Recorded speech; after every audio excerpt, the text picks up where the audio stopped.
embodied in duty.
Let the mountain's veins boil!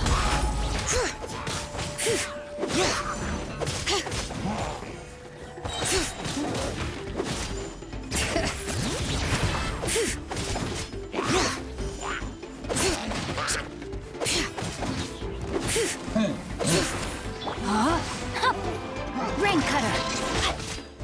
Booba, get them! You're toast! Boom boom! All right.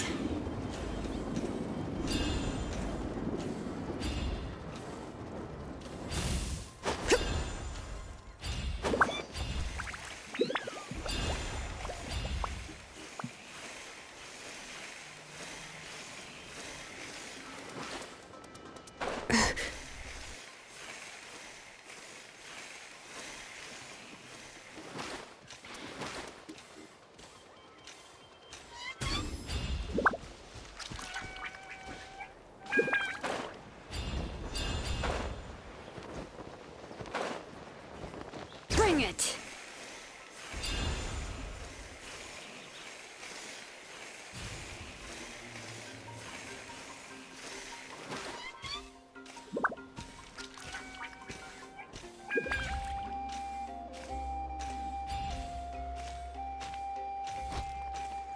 Hear the echoes Let's of do the this valley! then! Time for your arraignment! Incinerate! At the front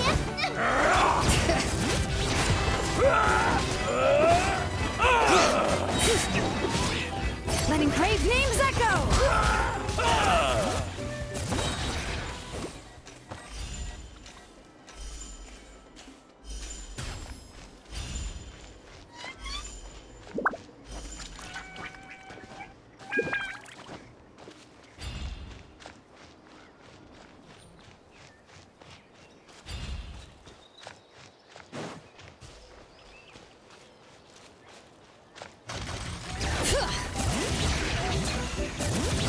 Hear the echoes of the valley! Witness the power of Gugwa! Know my soul! Boom boom! Eat this! Inadmissible evidence! Let the mountain's veins boil! Let me weave you a verse.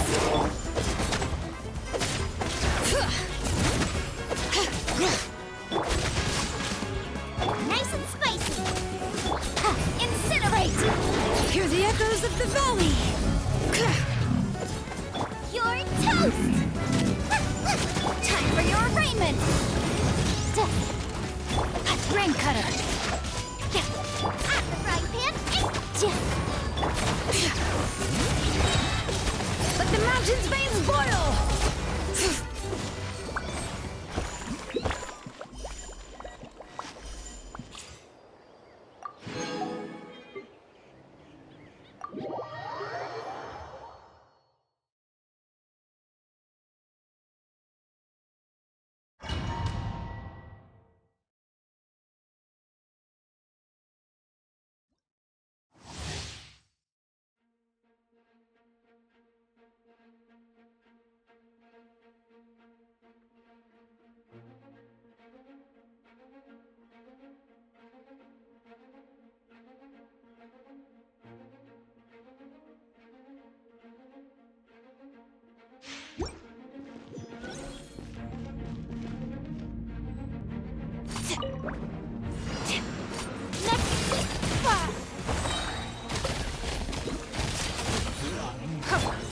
delicate as silk.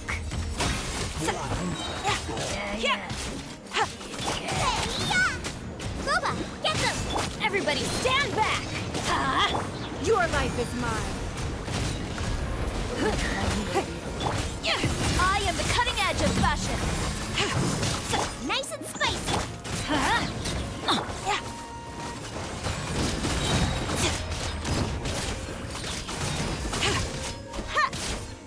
Drops of color. Scatter!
A blade.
Things have been looking really rough for Natlan lately. There are more and more commissions from the Adventurers Guild, and they're all related to the Abyss. Just waiting around won't do us any good. Let's go and see if there's anything we can do to help.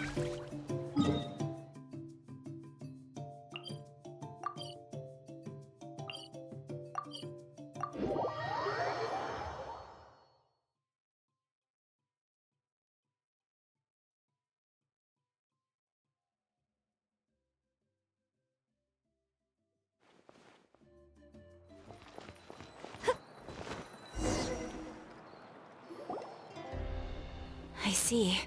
Thank you so much. The Adventurers Guild has been overwhelmed these days. No worries at all. We've always valued the strength of adventurers. Given the current situation, it's vital that we all work together. Since we're facing the same enemies, I'll send you the intel we've collected on the Abyss so far. Then we can take a look at how to coordinate our efforts. All right. Thank you so much. Hi, Catherine. It's us. Got any new commissions? You two have come just in time. I've got some good news. The Pyro Archon has finished assembling her forces and stationed them all across Natlan. Given how the Abyss has ramped up its activities lately, we can no longer afford to act only after receiving news of an invasion. So the Pyro Archon suggested that the Scions of the Canopy and the Adventurers Guild focus on collecting and disseminating intel. That way, we can stay informed of everything that's happening across the land. Once we receive word of enemy activity, we can notify the nearest camp and the stationed forces can take immediate action.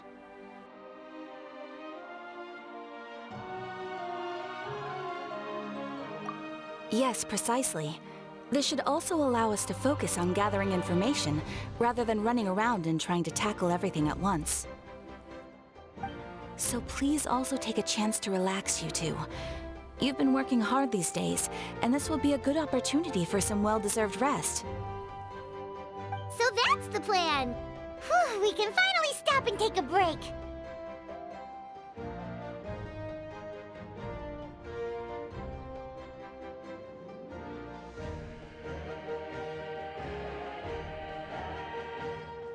Paimon knows that.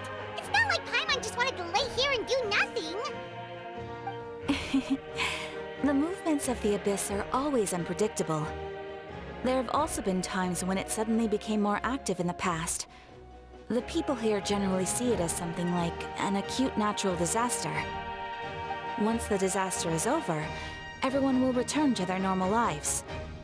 We just all hope that day will be sooner rather than later. Oh, right. Most people have no idea just how bad the situation has gotten in the Night Kingdom.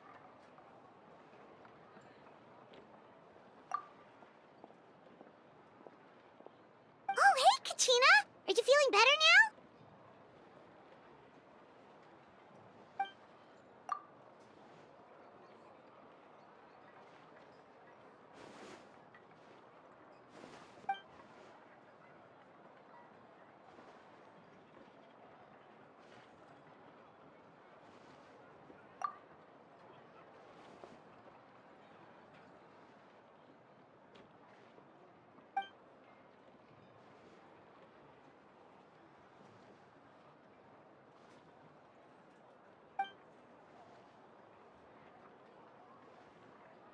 Wow! So we'll finally get to meet Shilonen, the legendary forger of ancient names! Paimon still can't believe anyone could forge those things.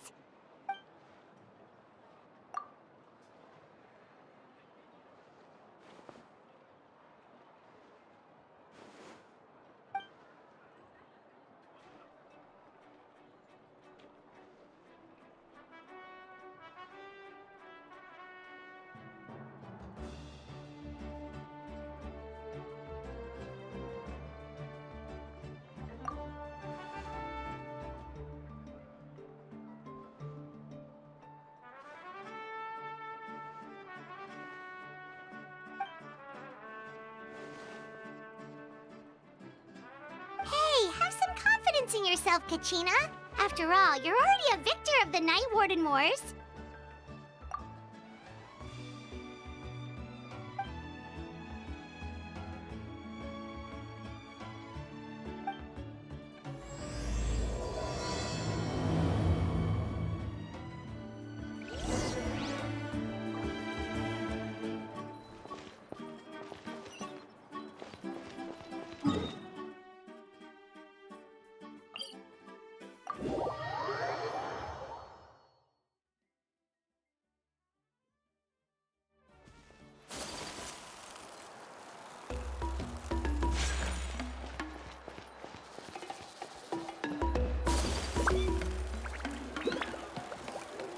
Those music records.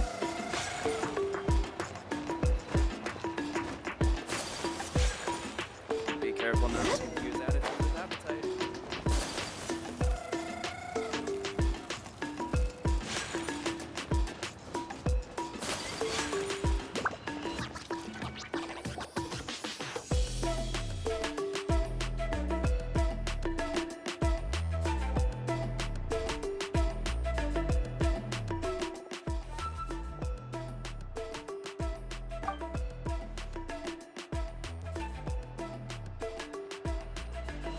Ah, yes, so I've heard. So young, and yet you've already got quite the reputation. Wait, are you Outlanders?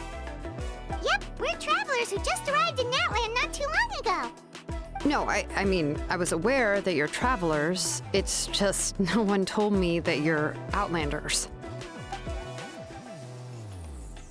No, the only thing she said is that a new hero had pledged herself to the plan, but we need to forge an ancient name to ensure she'd be able to return safe and sound.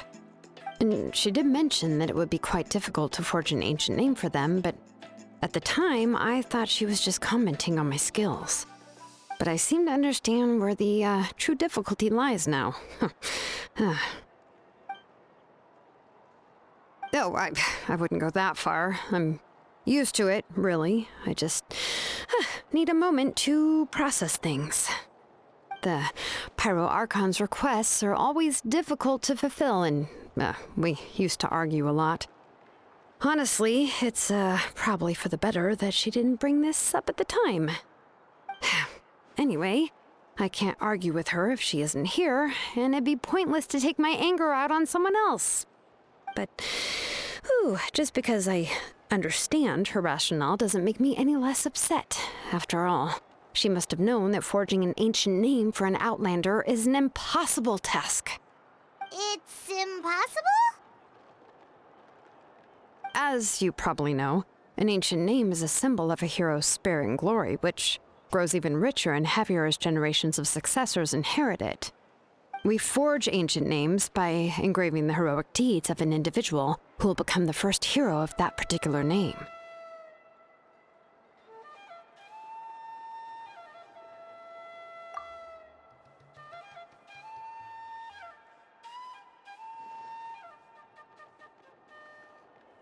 But they were all performed outside of Natlan, correct?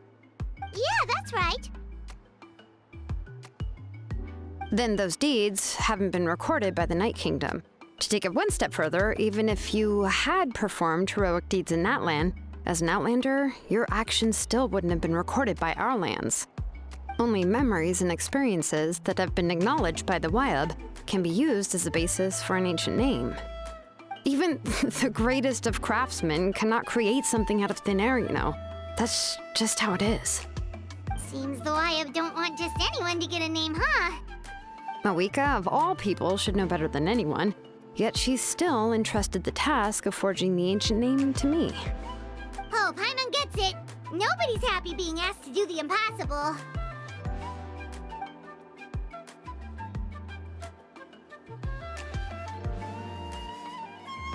Ugh, don't remind me.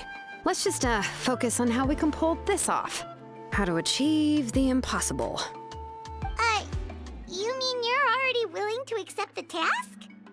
Well, what else can I do?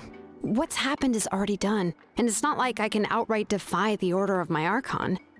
If she gave me this order, then she believes the ancient name is an indispensable part of her plan, and that I'll be able to find a way to make it happen.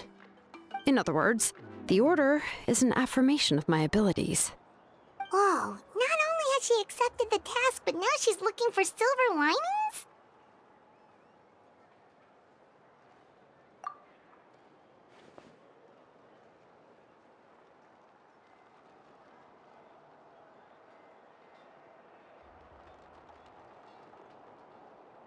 The key is getting the Wyab to somehow acknowledge the traveler's existence and record her heroic deeds.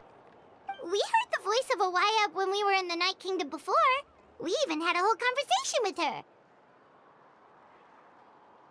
If we can talk to her again, maybe we can figure something out together.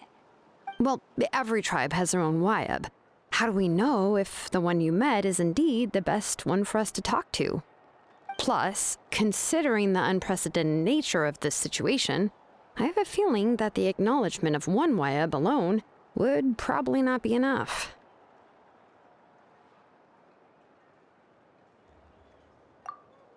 I don't know. That requires a level of knowledge that I do not possess.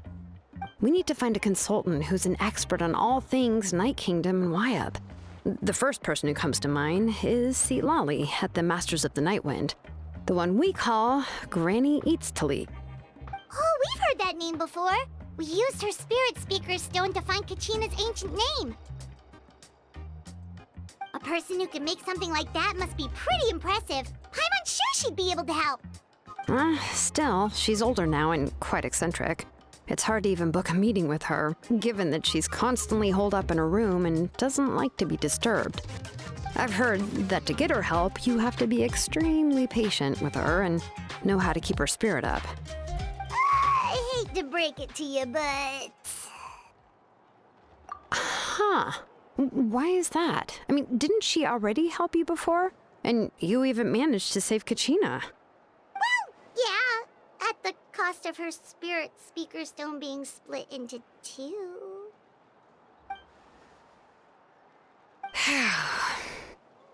Great going, Moeka. We're already off to a rocky start here.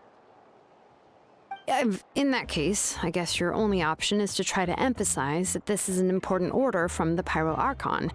Hopefully, Lali would still want to show respect to the Archon.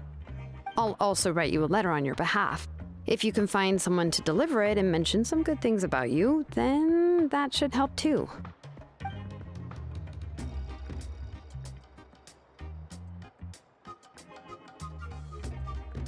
Paimon sure hopes a Hal won't interrupt when he's talking, though. All right, Kanich is a seasoned negotiator. I trust that he'll know the best things to say.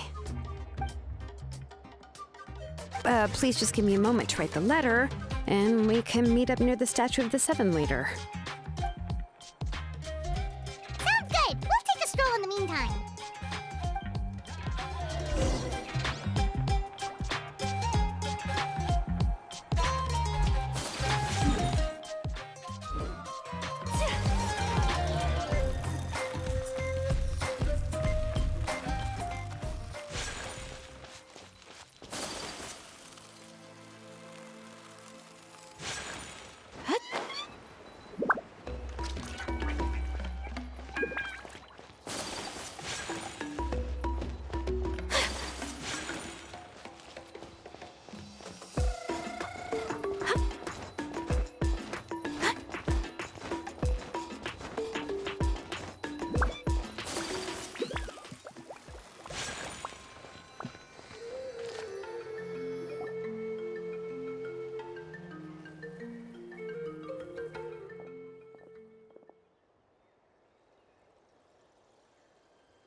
I'm sorry to put this on you, Kanich.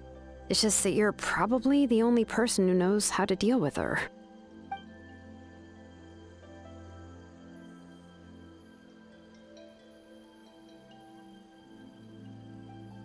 Oh, wait, so Kachina and the Traveler also know about the plan?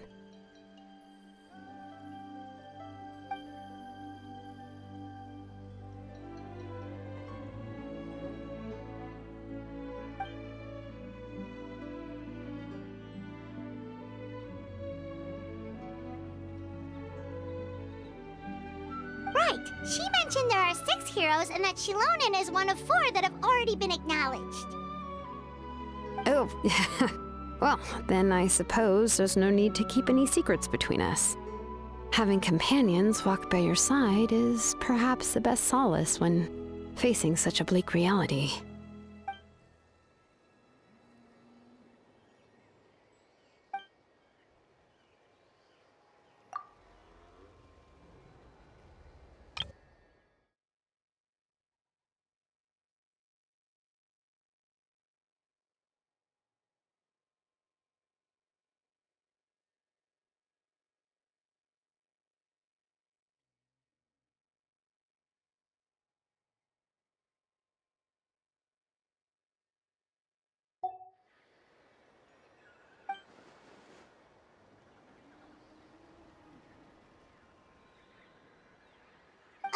Seat Lolly knows him too?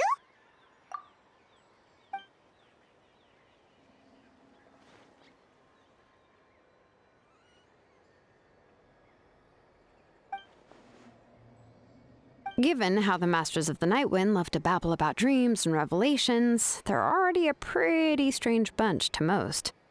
I've never met Auroran, but if they consider him the odd one, he's got to be pretty far out there.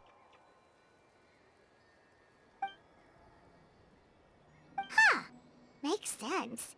But Paimon wonders how Seat Lolly could be the first one to notice Auroran's disappearance if she spends the whole day in her room.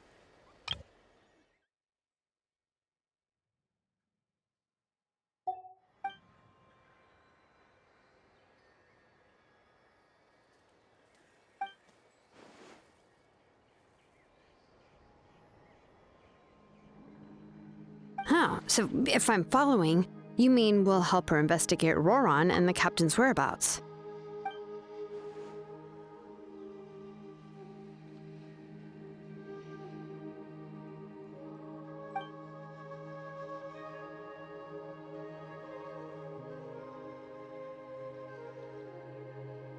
Yeah! Plus, we kinda owe her one anyway to make up for breaking the spirit speakers down. Ah, this is a pretty well thought out plan, as expected of Molly Poke Nietzsche. Then, yeah, I'll leave my letter to you. Let's hope Seat Lolly can meet at the stadium in 2 days.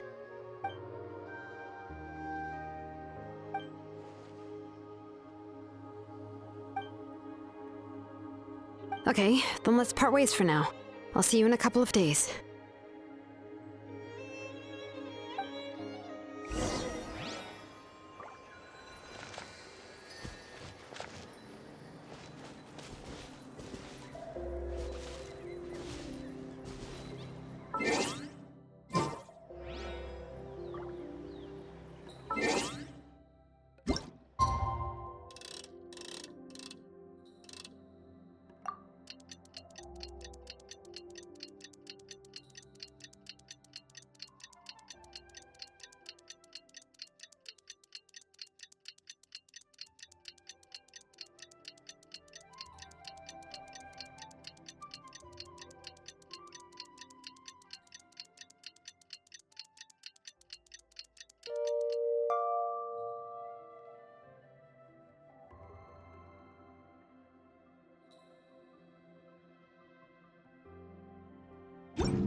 Oh, it's time to meet up with Shilonen. Let's ask her how things have been going.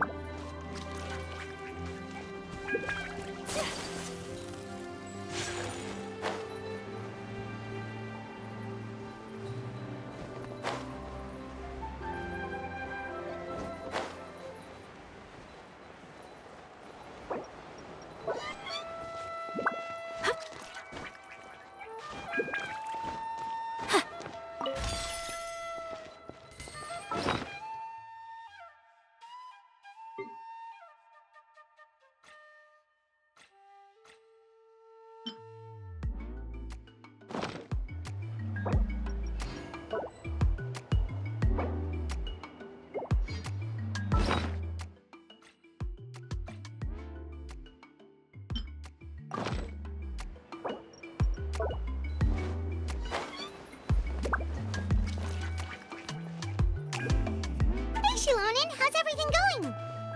Oh, Hi, Traveler and Paimon. I have bad news. Lolly did not reply to our request, although I suppose I'm not too surprised. Huh? You mean she didn't even bother to give Kenichi a response? Guess she really does have quite the ego then. Yeah, well, she can be also quite eccentric, though she's one of the most gifted people around. Even the Masters of the Night Wind often struggle to work with her. My guess is that she probably has other reasons for not deigning us with a response. But let's go to the stadium and see if we can meet her there. If we do get a chance to talk to her in person, we can still try to work something out. That's true. Let's go!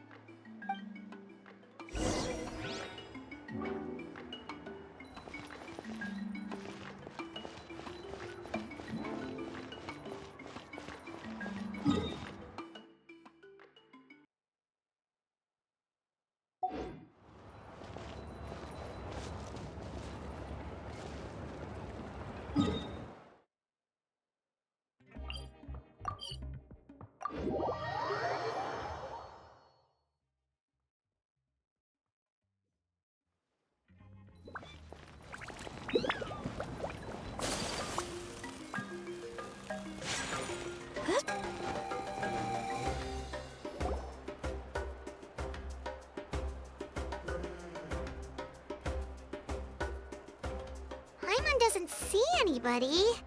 Seems she's just not gonna show up, huh?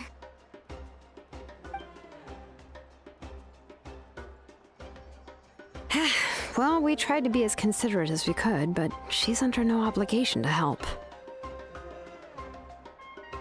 That might be true, but this is still a request from the Pyro Archon, right? Shouldn't a subject always answer the call of their Archon? A subject? Well, if you ask me, I'd say we're all more like friends with the Archon. Yes, Mawika is our leader, but that doesn't mean there's any kind of tall barrier between us and her. The only thing is that she often has very high expectations of us. Huh. So even though she's super powerful, it sounds like she's actually pretty down to earth and easy to get along with. Unlike that old hag Granny Eatstily, right? Does she think she can ignore us just because she's famous? You all talk about her like she's some kind of huge deal, but she didn't even bother to reply to our letter! Seriously, if she didn't want to come, she could at least let us know. If that's what aging does to you, Paimon never wants to get old. Oh, really? So, that's how you see me? Huh? Who's there? Who's talking next to Paimon? Oh, don't mind me. I'm just a disgruntled old hag, right? Come on, relax. I'm sure my bark's worse than my bite. Huh? Lolly.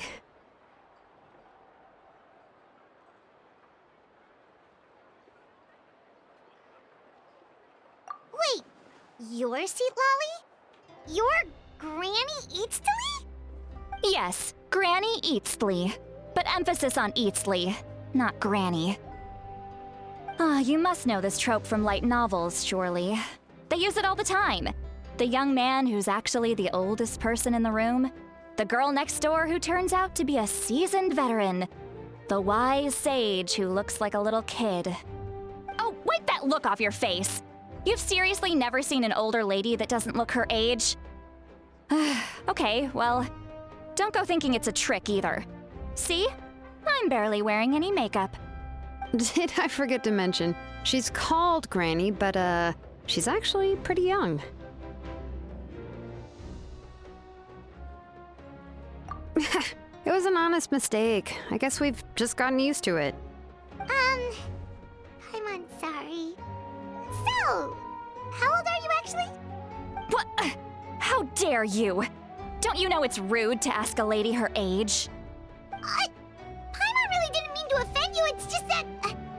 your case seems really unique. Oh, Paimon just wanted to apologize, but now she's putting more and more of her foot in her mouth. Really, Paimon just got a little mad since we thought, well, you were gonna leave us out to dry. It was my idea to invite you here, Lolly. So if you're upset, you can just take it out on me.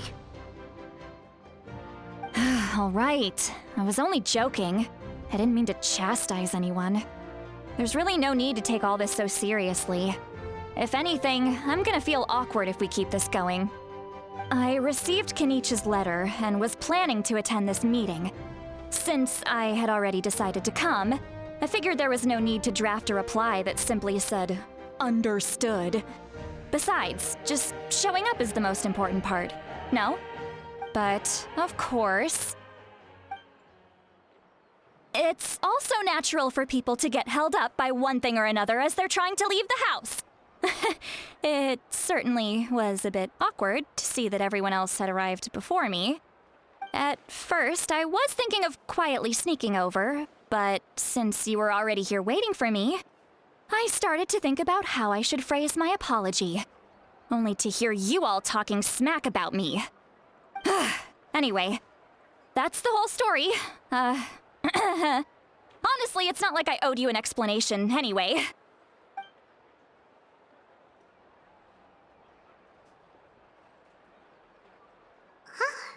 What's with that expression? Was she feeling embarrassed just now?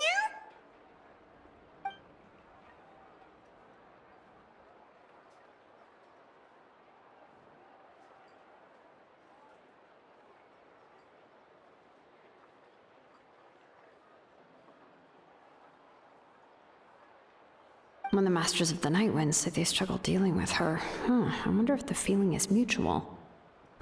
She seems to be pretty awkward herself. Everything she does and says seems a little forced. Anyway, Shilonen, I heard that you require my help in crafting an ancient name. Correct. The situation isn't like anything we've handled before. Let me explain. I see. So Mauika has asked you to forge an ancient name for an Outlander. Well, that would be a first. And you've also heard all about Auroron. I must say, he's always been a good kid. I can't see him joining the Fatui of his own volition. He must have been coerced somehow. Yeah, that's what we came here to ask you. We'll help bring Auroron back if you help us solve the problems of forging the ancient name. What do you think? I suppose I'll just call you Traveler for now. Traveler, come here. Let me take a good look at you.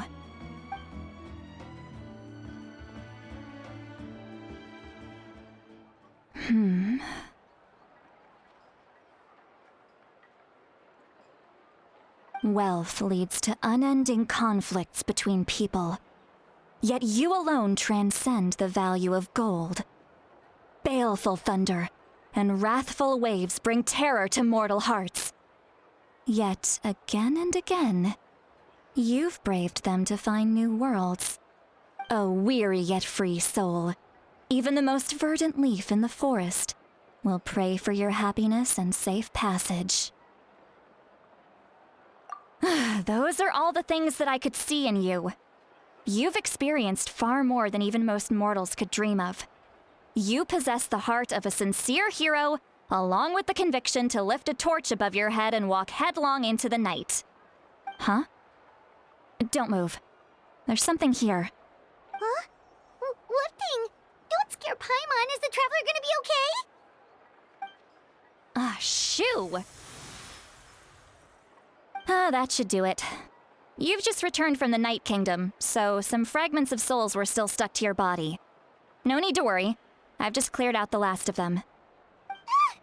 Isn't that kinda like having part of a ghost come back with you? It's nothing as serious as that. If left unattended, the most it could do is stir up some chaos in your mind, and generally worsen your mood. Well, in that case, better to get rid of them.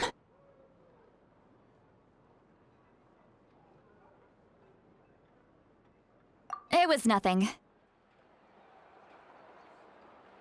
Shilonen, let's follow your proposal. Once you've brought Auroron back, I'll take you to see the Lord of the Night. The Lord of the Night? But don't we need to talk to the Wyab of the tribes? Something this important is beyond their jurisdiction. Only the Lord of the Night can decide whether we can grant an ancient name to one who does not hail from our lands. The Lord of the Night is an ancient entity that rules over the entire Night Kingdom, constantly borrowing the power of the sacred flame to combat corrosion from the abyss. Oh, so you're basically saying it's even more powerful than the Wyab of the tribes. Well, that sort of makes sense, being the lord of the entire Night Kingdom and all. Not exactly. It's not so much that one's more powerful than the other. But never mind. That's not important. It would take too much time to explain. Just listen carefully to what I'm about to tell you. The Lord of the Night is currently in a deep slumber, and we can only communicate with its consciousness while in a trance. In other words, in a dream. But I will need to prepare a few more things if we are to hold a ceremony to achieve the state of the trance. I'll make a list. Can any of you get everything for me? I can go. It'll probably be a long list, so better leave it to someone who knows all the local vendors. Sounds good. Then we'll go with St. Lolly to track down Auroron. Phew, the Fatui are nothing to scoff at, so please, be careful during your investigation. If you need any help, just come find me. Yep, we'll be sure to play it safe.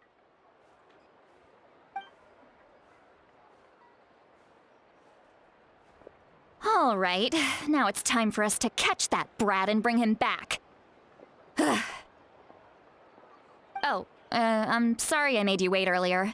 It was actually because I decided to swing by Auroron's place to look for clues. He has always lived alone, and I found a broken jar in his house. There was also something off about his phlogiston aphids, which I assume is because their keeper has been gone for quite some time. And interestingly enough, I saw some slash marks in the house that did not match any of our local weapons. My guess is they were left by Snezhnayan arms. Oh, sounds like the Fatui broke into his house and took him hostage. But why would they kidnap a kid who just spends his days living in the country and raising aphids? He's only in his 20s. What would they want with him? That's not to say that I believe he's totally innocent, of course. Since he's the only one who was kidnapped out of everyone in Natlan, he must have done something to attract their attention. In any case, we'll get to the bottom of this once we manage to get him back here. I'm truly sorry to put you two through all this trouble with me. But please help me get him back. You can count on us! All right, then let's start by heading to where Auroron was seen last.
one? Wait, this one here? Been here before? Sort of.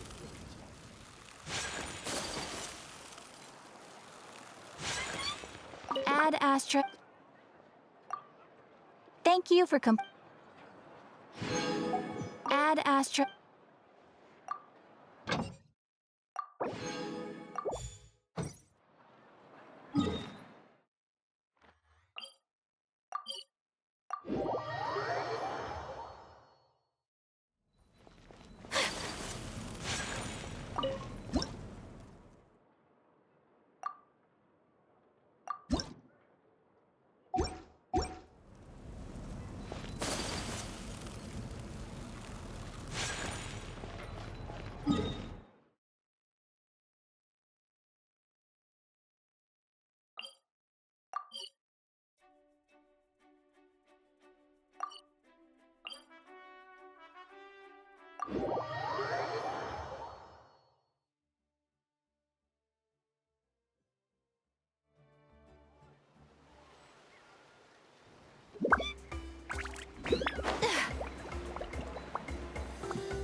This is the spot. An eyewitness claimed to have seen Auroron speaking to some Fatui soldiers here. I don't know how much you're willing to believe me, but Auroron really is a good kid. I see no reason why he'd suddenly get involved with a Fatui. I'm convinced that what the witnesses saw was actually the Fatui coercing him, or perhaps trying to extract information. However, I doubt anyone would believe me, given there are no signs of a fight. Didn't Kanich say that she's a big name in Natlan? Feels kinda weird to see her so frustrated and helpless like this. Auroron? Well, he was left at the side of the road as an infant, and the people of the tribe took him in. You could say that everyone had a hand in raising him. He learned a lot from us, and once he reached adulthood, he built himself a house out in the countryside.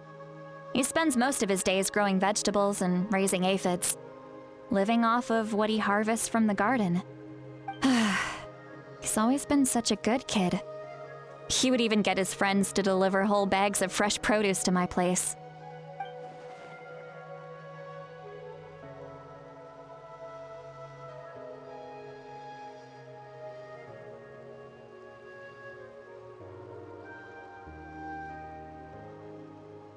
Oh well, let's keep looking. He can answer all of our questions once we find him. He's been raising phlogiston aphids for a long time, and since they were disturbed, they secreted a special type of phlogiston.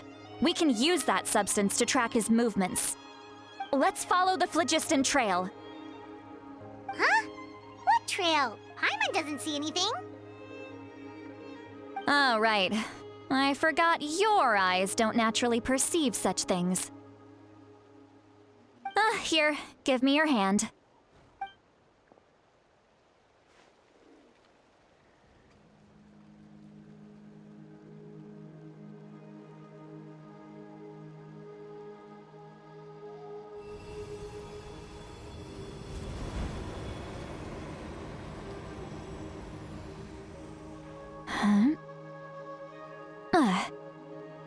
How about now? What do you see?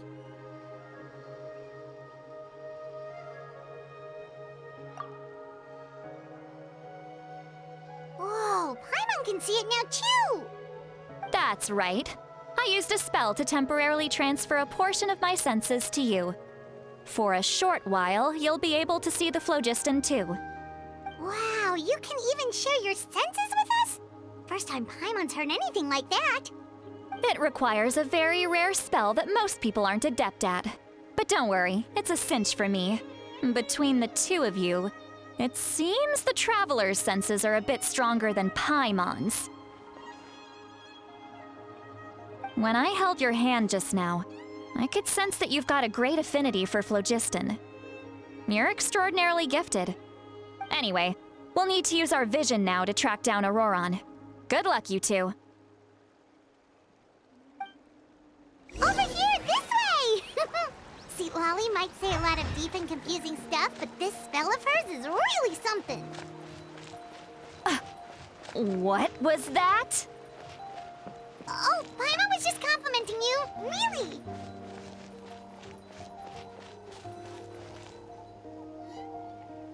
What does she mean by deep and confusing? As far as elderly shamans go, I'd say that I'm already pretty easy to talk to. Is there any other old hag who's as fluent in the language of the youth as me? But is my way of speaking still not trendy enough? I've already tried my best to match their speech patterns. But given the looks on their faces just now, or perhaps I'm still not fashionable enough? But that can't be, right?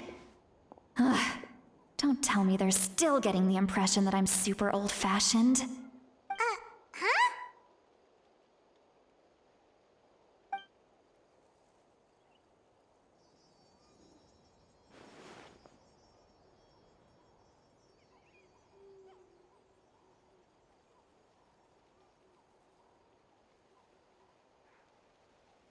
Was that Seat Lolly's voice?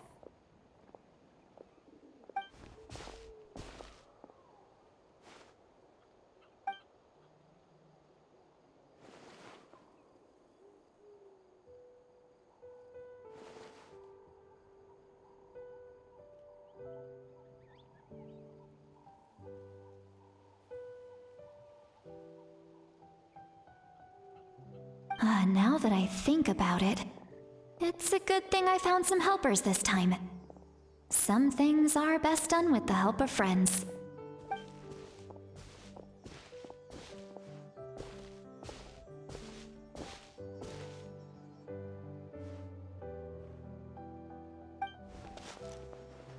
Oh? They appear to be feeling quite confident. Looks like our work will go smoothly.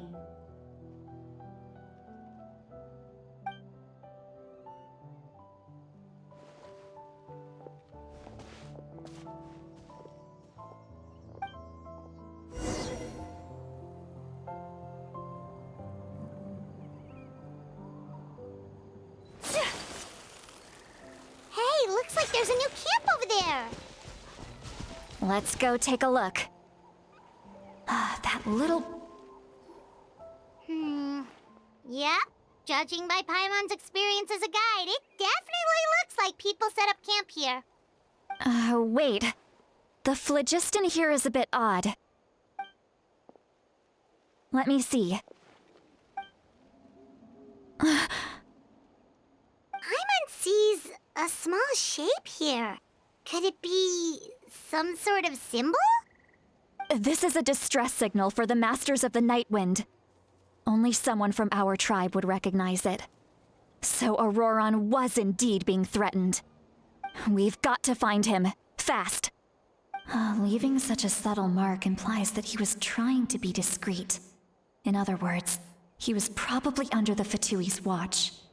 If they notice us, we can just charge in and fight them to the death. But what if my darling grandson is also there?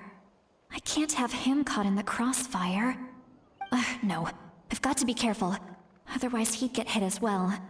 How annoying. No, I've got to stay calm and keep my composure.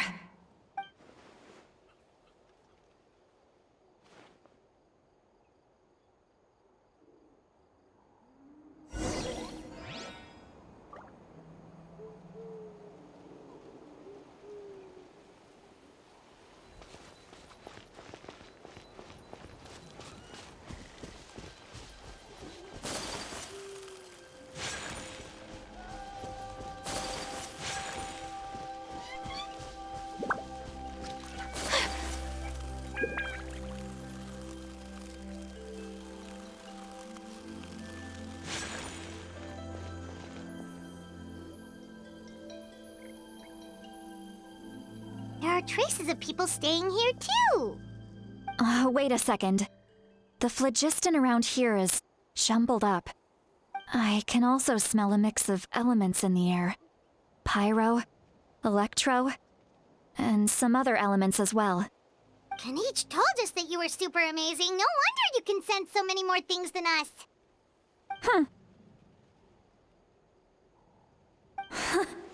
It's about time that little brat said something nice about me.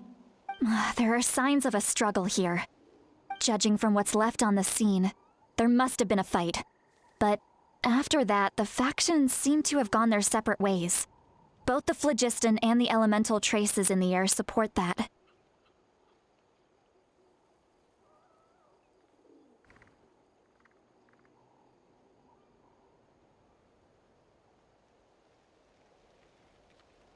Do you still remember the little mark we found before? Paimon's thinking, what if Auroron wanted to leave another distress signal, but was caught by the Fatui?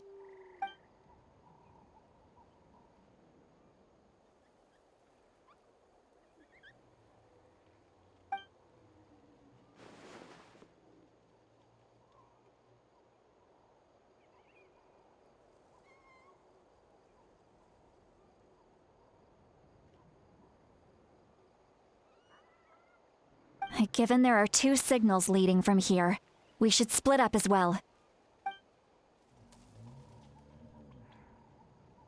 I'll take this direction, and leave the other one to you. Let's meet up again later.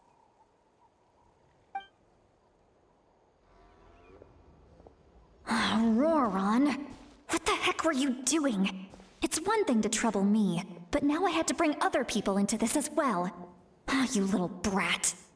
And off she goes! Traveler, did you hear all of that as well?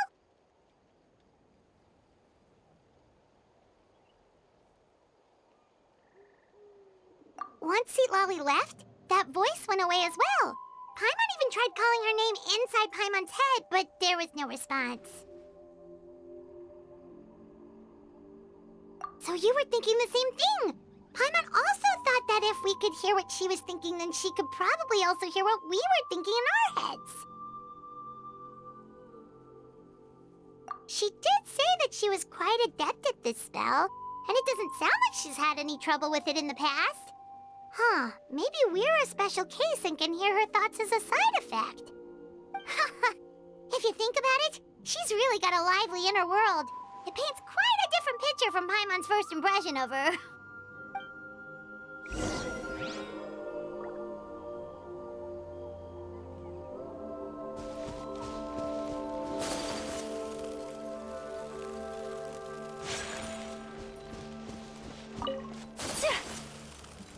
Paimon sees some traces here. Let's follow them and see if we can find anything up ahead.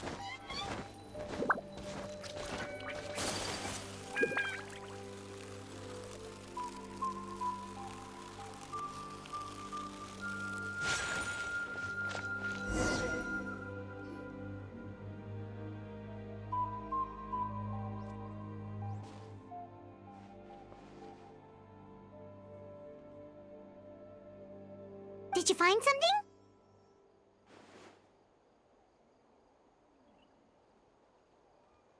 Huh. So we can't tell where Auroron might have gone from here.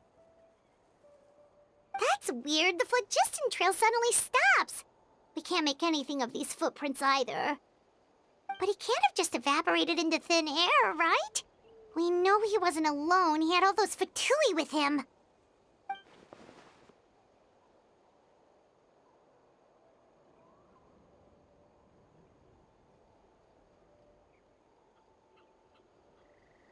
So, you can hear the sounds of the wind from beneath the earth.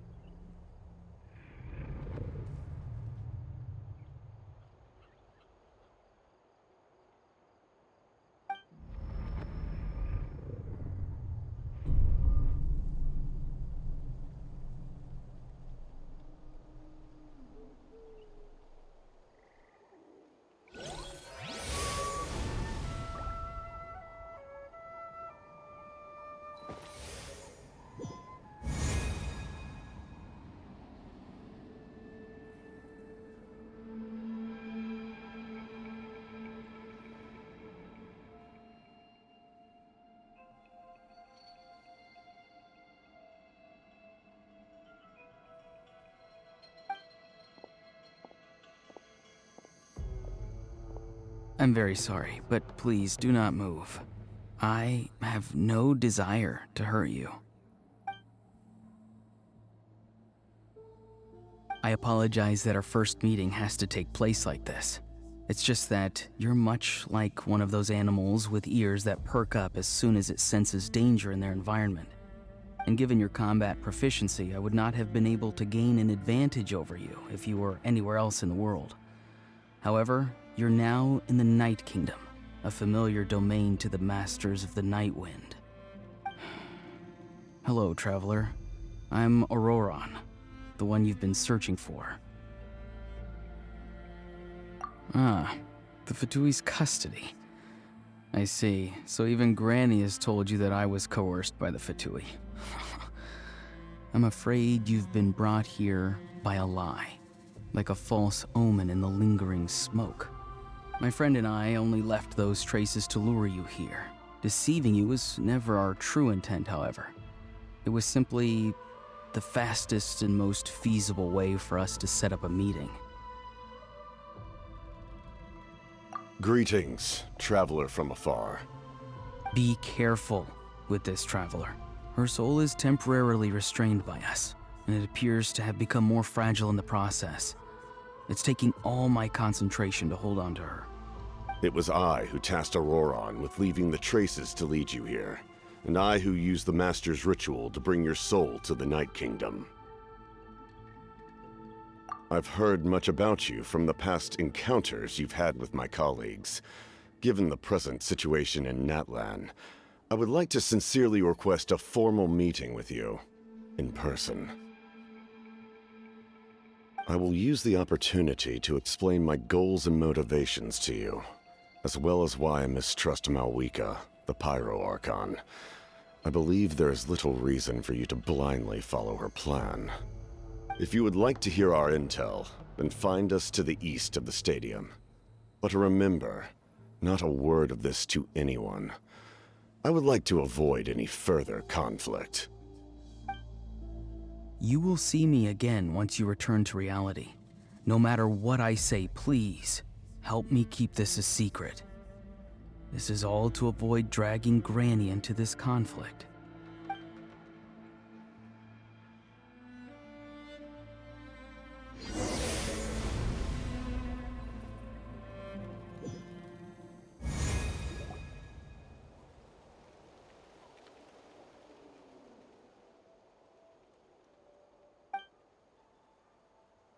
Hey, what happened just now? You suddenly collapsed and stopped responding!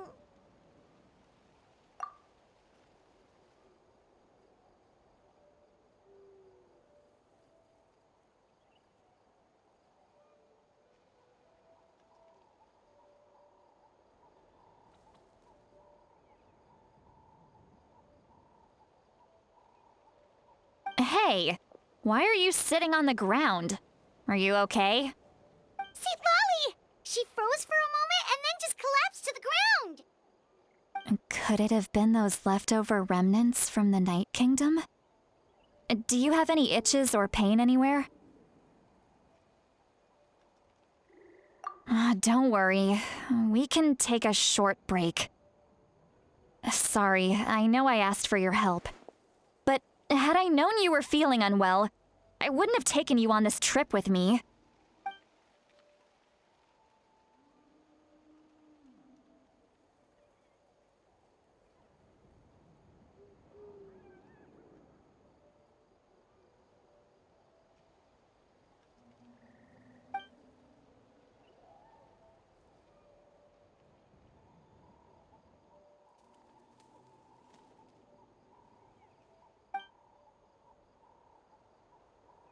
If you're feeling sick, you should just say so.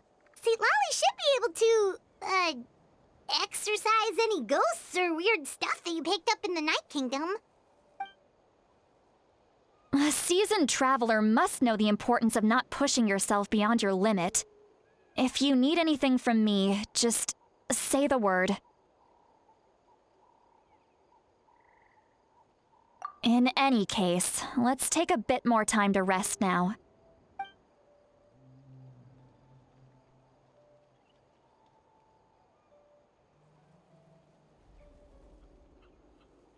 Need to be more careful next time.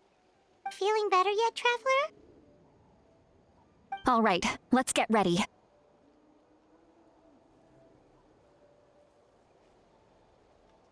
I followed my phlogiston trail earlier to a stronghold guarded by soldiers.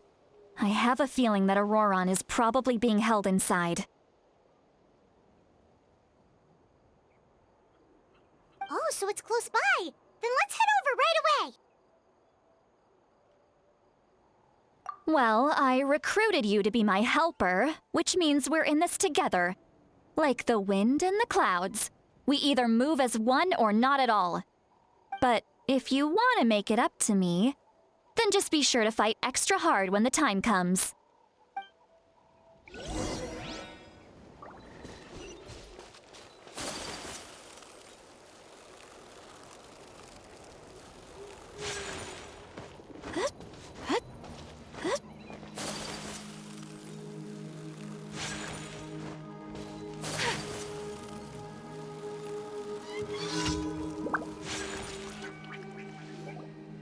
Look over there. Huh? Paimon thinks she sees someone in the middle of the camp. That's Auroron. So he really was taken by the Fatui.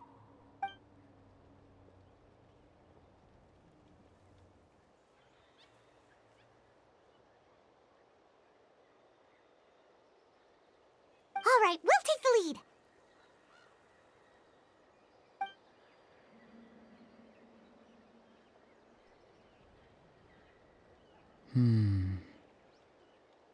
Hey, quit daydreaming.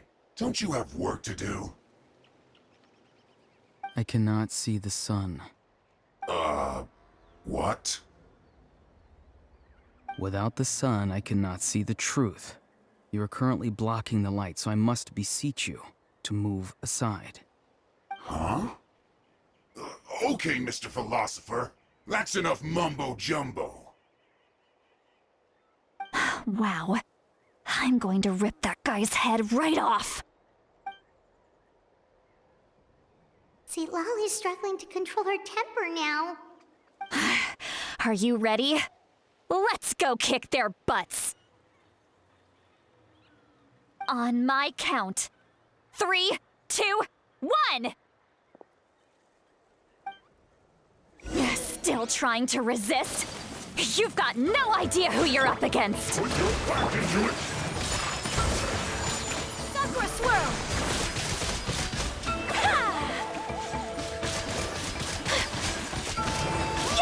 Take that! Prepare yourself! Run from Kamisato art! Sumetsu! Miscalculated.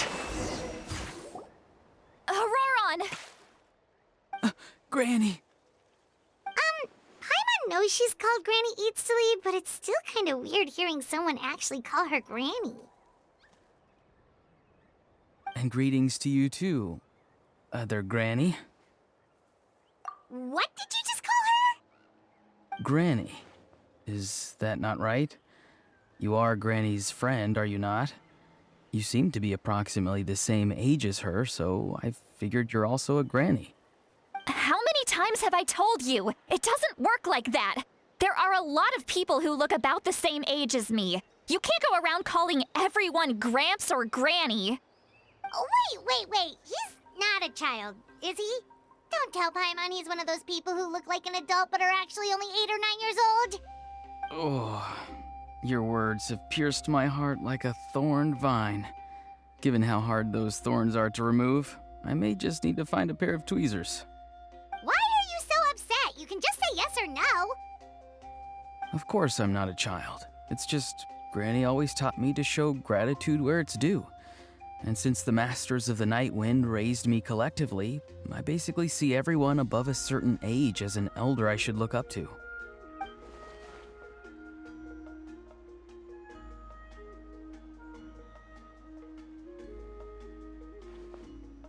Exactly. But if you keep that up, then everyone's going to be your senior. And do you think saying all of this is gonna save you from a scolding, Auroron? Haven't I told you 100 times since you were a kid? Heed the 3 warnings. Be wary of beasts prowling around, scammers looking for their next victim, and strange people who appear out of nowhere. Oh, so you do remember, and you just chose to ignore them. I always knew that living on your own was going to get you into trouble sooner or later. But getting kidnapped? That really takes the cake. You won't always be able to rely on other people coming to your rescue, you know. You're just lucky we got here when we did. Or we might be launching another search and rescue operation to find out where they put your severed head. I'm sorry, Granny. I'll be more careful next time. Next time? Oh, good one. You think there'll be a next time after this? Not a chance.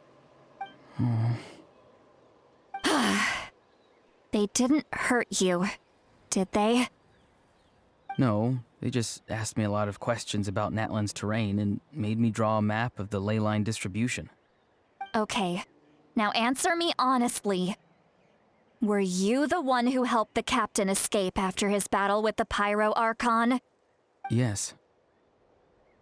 So why did you do it? Because they said they would need my help from there on out. They also said that if I refused, they'd just come to you, Granny, and they'd already figured out a way to make you do their bidding. Hey! I'm no ordinary Granny! Would they really dare to come after me? And you! Did the gods give you a brain just for you to not use it? Did you really believe everything they said at face value, and not stop to think? Thankfully, the Pyro Archon only asked that we find the mysterious individual from the Masters of the Night Wind, and didn't slap your name on a wanted poster. Don't think for a second that she doesn't know what's happening. Even if the truth that you see will soon manifest into reality, there is still no need to preemptively panic. Have you forgotten the words that I've taught you? I'm sorry. Forget it.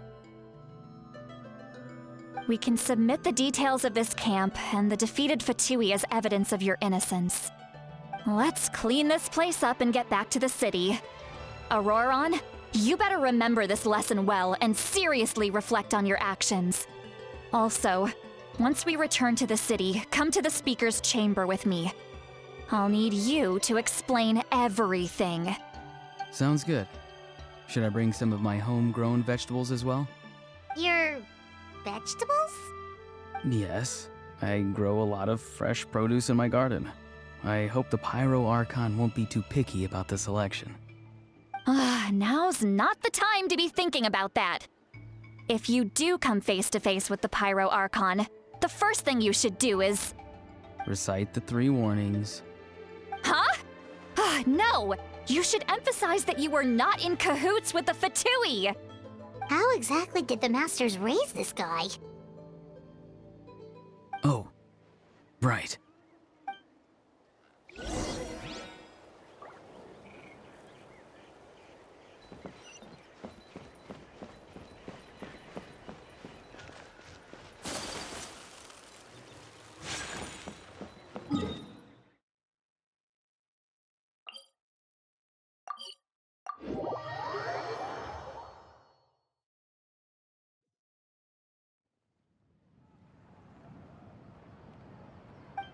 I see. So Auroron came to the captain's rescue because he promised to help him in exchange for Lali's safety. That's right. I'm sorry. Now that you know Auroron was only trying to protect another member of his tribe, could I ask you to petition the Pyro Archon for her forgiveness? We'll give her a full report. We'll let you know once she's reached a decision. Will I need to stay here? Technically, yes. But if Miss Lali is willing to serve as your guarantor, then we can release you from custody. Sure. I'd be happy to do that. I don't have any more time to waste here. I still have other things to do. Understood. Thank you very much. Mr. Auroron! Please report back to the Speaker's chamber as soon as you've received notice of the Archon's decision. I understand. Thank you. And thank you too, Granny. Whew. Well, at least you won't need to hide your face anymore. Traveler, Paimon, thank you very much for your help. And don't worry, I haven't forgotten about my side of the deal. Once Auroron is settled, I'll go talk to Shilonen and get started on forging an ancient name for you. Oh, thank you. You scratch my back, I scratch yours.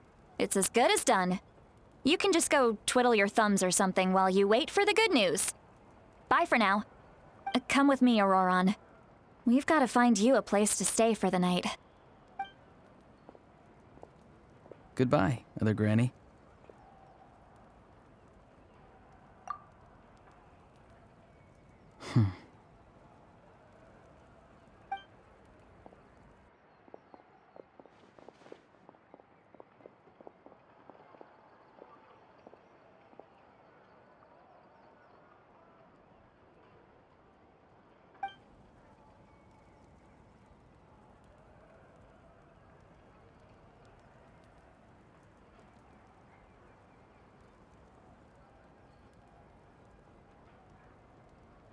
Oh, we're finally done. All right, it's time to find some grub.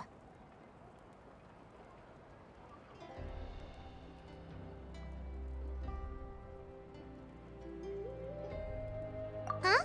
What is it, Traveler?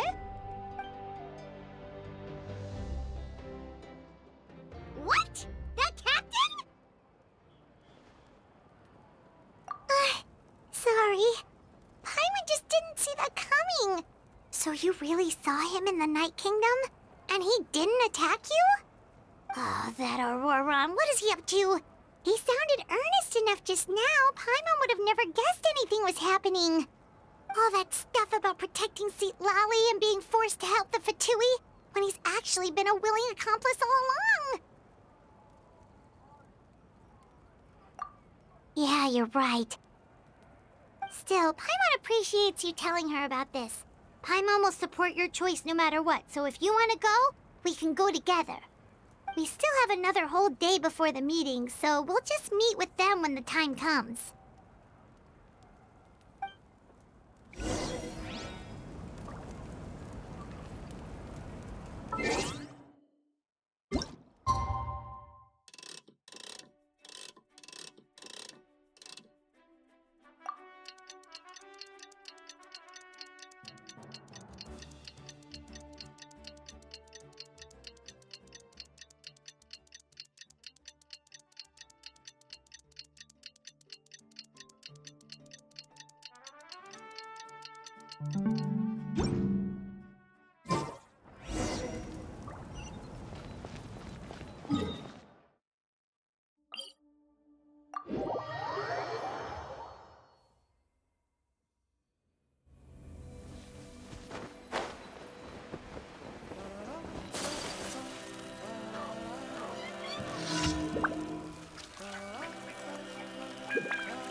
Weird. Paimon doesn't see anyone. Oh, please don't let this be a trap.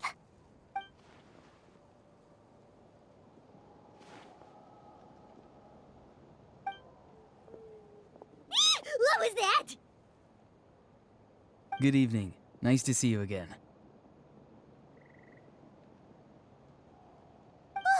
It's you. You shouldn't pop up from behind people like that. What are you, a ghost?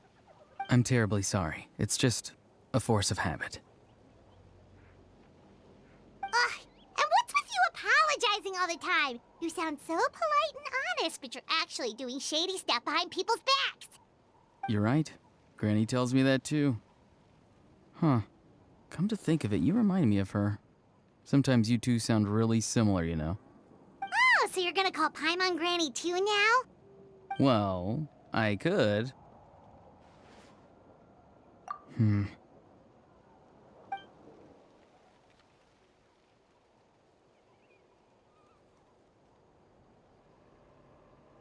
It's all clear. Over to you. Excellent. The fact that you showed up proves that I was right about your character. Yet, there's been a lot of talk about you. Child told me that you're passionate about the unknown and willing to take risks. Rather than facing you as an enemy, I would much prefer to bring you to my side. If we allow the current state of things to continue, we will inevitably clash, and that's a scenario that I'd very much like to avoid. I've long heard of your exploits across the nations.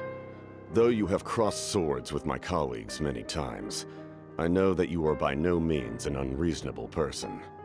And once you've learned the truth that the Pyro Archon Malwika would never willingly share with you, you may just find it in your heart to consider my proposal. I assume you've already been informed of the Pyro Archon's plan. In order to defeat the Abyss and save Natlan, she still needs 2 more heroes to appear. Wait, how did you know that? Never mind. Guess that's not important now. I've long kept a close eye on her plan. To be frank, it's an exceedingly risky plan. Will the heroes really appear?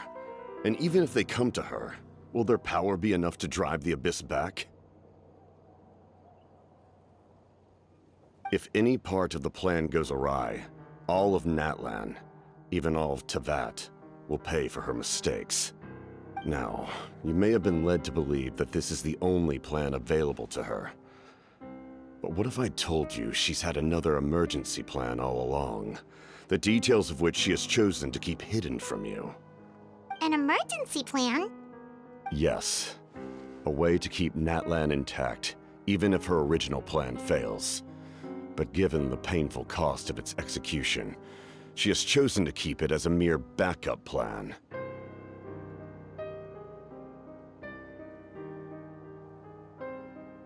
Whether this stems from hesitation, fear, or even naivete, I cannot say. But Natlan cannot afford to wait until she comes to her senses.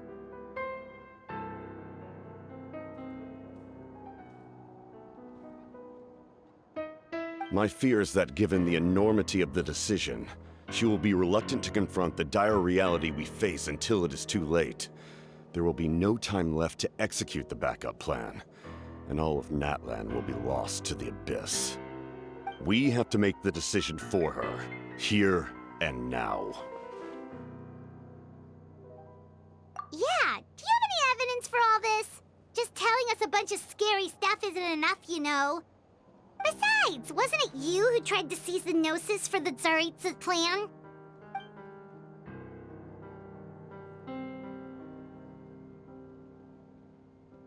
I knew you'd be clever enough to see. That's right. I did not seek the Gnosis for the Tsaritsa. Since I was defeated in battle, I must put to rest my thoughts about the Gnosis. But even so, my desire to save Natlan remains unchanged. And now, I have found a new way to solve the crisis. We can implement it immediately if we reach an agreement. Someone's here. Huh? The captain disappeared! Something is rapidly approaching. Oh no. Something? Bad news, chump! It's your granny! See, Lolly? When did you get here? I knew something was amiss after we were separated. Hidden ceremonial tools, an unconscious traveler. I must say, I'm very curious about what you're up to. How dare you go behind our backs like this, Auroron? Colluding with the Fatui? Really? Oh, here we go again. Cat got your tongue, huh? You really think you can avoid a scolding just by staying quiet? I'm not trying to avoid anything. Oh, and now you're talking back. Well, go on then. Explain yourself. What the heck are you up to? I'm sorry, Granny. I feel so guilty. You! That's it! Where are my tools? I swear if I don't teach you a lesson right here and now, I'll... Wait, Lolly! Please, calm down. We, still learned a lot of info, didn't we? Like the fact that the captain isn't trying to seize the Gnosis anymore. So, maybe just save the scolding for later, okay?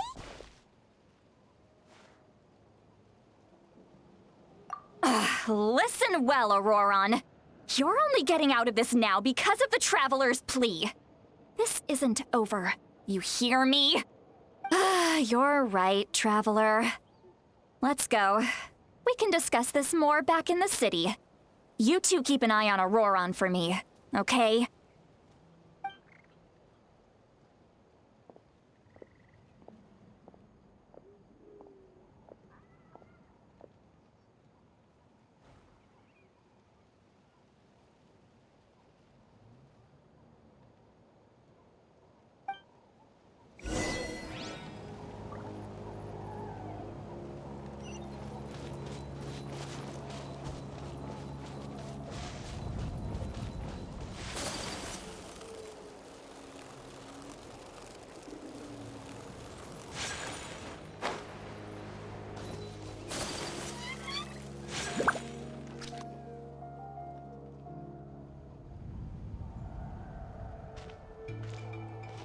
In all my years, I've never had a child cause me so much grief. Do you seriously not see what's at stake here? You've got a head on your shoulders, Auroron. Use it! Why did you help the captain? And I want the truth this time. No answer? Think you're being smart? Then let me ask a different question. What does the captain want? What is his purpose in Natlan? Really?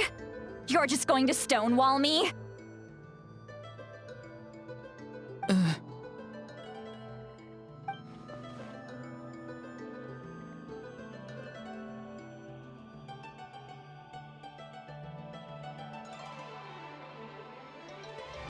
Just use your brain for a second. What do you possibly stand to gain by helping the captain? Only endless trouble awaits you and everyone in the tribe. You've always been a good kid. Why would you throw that all away now? If you're worried about something, just talk to me. Granny would much rather we had a conversation instead of constantly clashing like this. Why is he staring at us all of a sudden? I'm sorry that you have to hear all this. Indeed. It's like going to visit a friend at his house, only to suddenly hear your friend berating a naughty Saurian. Well, that's an oddly specific analogy. Wait, did one of your friends really do that? Yes. And every time my friend scolded his Saurians, they would look at me the same way you're looking at me now. Helpless and embarrassed. Wait, but you're the one getting your head chewed off. Stop making this about us! Indeed, you've got a point. Then please just hang in there for a little while longer. Granny should be done with her scolding session soon. Oh? You dare gossip between yourselves instead of listening to me? You... Sorry, Granny. Sorry, Granny. Sorry, Granny. You know what? Fine. I'm perfectly aware that everything I say goes in one ear and out the other. You're all grown up now, so why would you listen to an old hag like me? You say all the right things, but then you go and completely ignore me. Well, if that's how you're going to treat me, you can stop sending Aoife over to my place to deliver your stupid vegetables! I don't need anything from you! Who's Aoife? A delivery person? That's irrelevant. The point is, he hangs out with this kid, so he must be no good. You kids get to a certain age and suddenly act like you know it all. There's nothing I can say to get through to you. Auroron, if you're still thinking about that so-called duty, then please, just forget about it. The ley lines did not fall to this state because of you. And we've long closed the book on that incident. Seems they've started talking about some kind of tribal history. Paimon's starting to get lost. That's not it, Granny.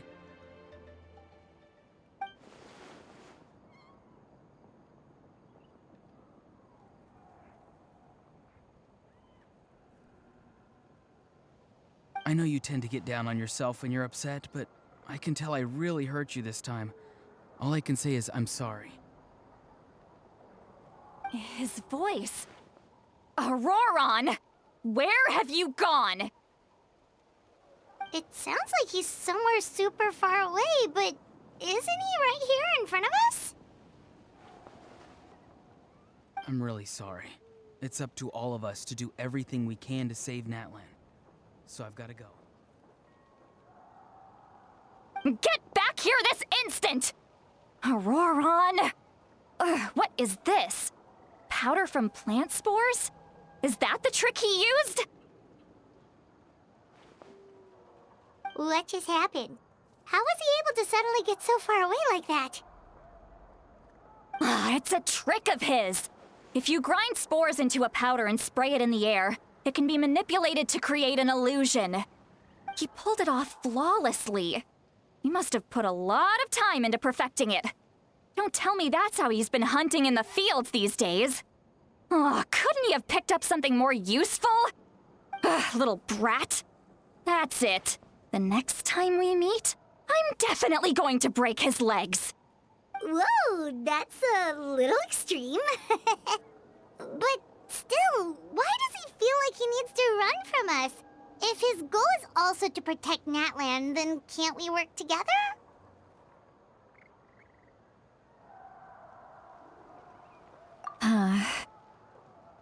I'm sorry for interrupting your conversation with them earlier. But even if you'd been able to hear them out, there's no guarantee you would have gained anything substantial. Auroron probably did everything he could to get away because he knew I'd get the truth out of him sooner or later. That brat. I swear.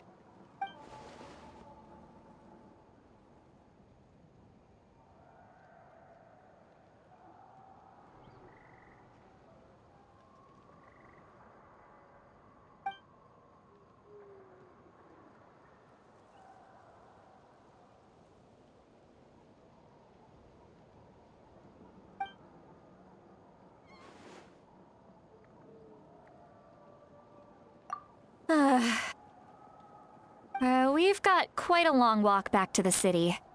Let's take our time. It'll give me a moment to figure out how to explain all this.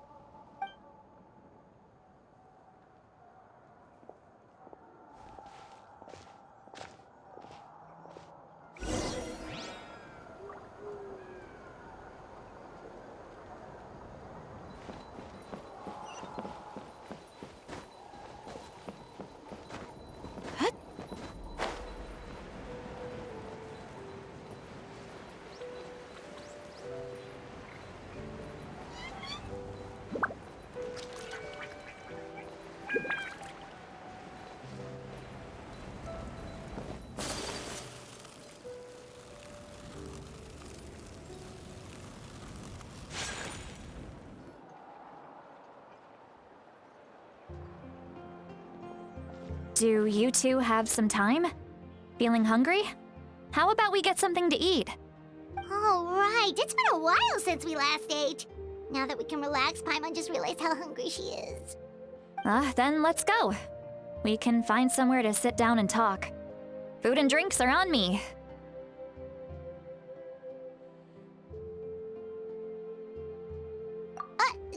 Really? You're not gonna take her offer? That's right. See, Lolly has gotten a lot quieter since Aurora ran away. She seems to be having a hard time.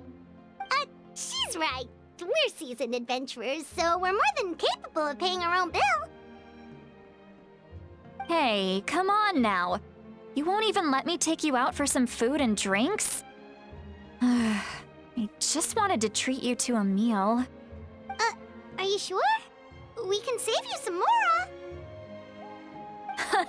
Mora! Mora is the least of my concerns. Besides, we're definitely due a meal after all the time we've spent together. Let me get this one. I might be an old hag, but I like to think I'm not completely useless. Sure, that's fine with us, but Paimon doesn't want you to be sad, Sweet Lolly. Don't worry. I'm sure a juicy grilled steak will work wonders.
What are you looking at?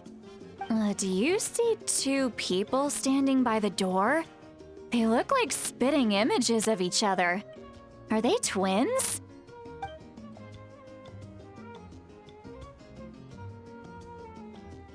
But Paimon only sees one person there. Huh? How could that be? I guess my mind isn't as sharp as it used to be. Give me another bottle, boss! Do you think she's drunk? There you go, miss. Oh my, it's not every day you get to see Granny Itzley here with some friends. Not to mention ones who've made a huge name for themselves recently. Oh, so you've heard of us? Of course I have. Aren't you the ones who saved Kachina and brought her back? No wonder you hit it off with Granny Sitlali. She wouldn't spend time with just anybody, you know. I don't even remember the last time I saw her with a new friend. Wait, so you call her Granny too? Well, given our ages, it'd probably be more accurate for me to call her my great-great-granny. She's one of the most famous people at the Masters of the Nightwind. Most days, hardly anyone even dares talk to her. Huh? Gossiping about me right in front of my face now, are you, Chonka? Oh, please, Granny, I wouldn't dare. I'm just beyond happy to see you bring over some new friends. After all, any friends of our regulars are sure to be great customers too. All right, that's enough. Go on now. I'm sure the other customers would like to talk to you as well. There's no need to keep staring at me. I promise I'll keep my alcohol down until I leave. Well then, you have my thanks.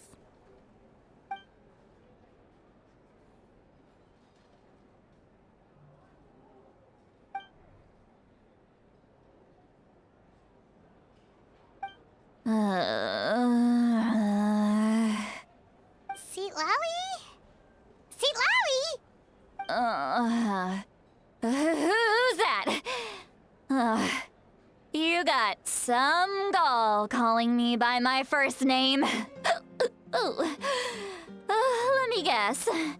You want to test your skills against Granny Eatsley, don't ya? Are you still with us, Seat Lowie? You're kinda talking to no one. You chumps come around here, picking fights with me? Well, you know what happens next. You lose, and then run off home to tell everyone about how I'm this big scary bully. It's always the same story. You brats start it, I finish it. And then I end up with the reputation of being some kind of terrible monster among the shamans. I mean, come on. Monster? Me? Really? What did I do to deserve that? Granny Seat Lolly, you're not a monster at all. Exactly! And while we're at it, I'm not some lazy slacker either. Between meditation, advising the chief, and speaking with the Wyab, I actually have a pretty packed schedule, you know. Oh yeah, and I have to mentor all the new kids.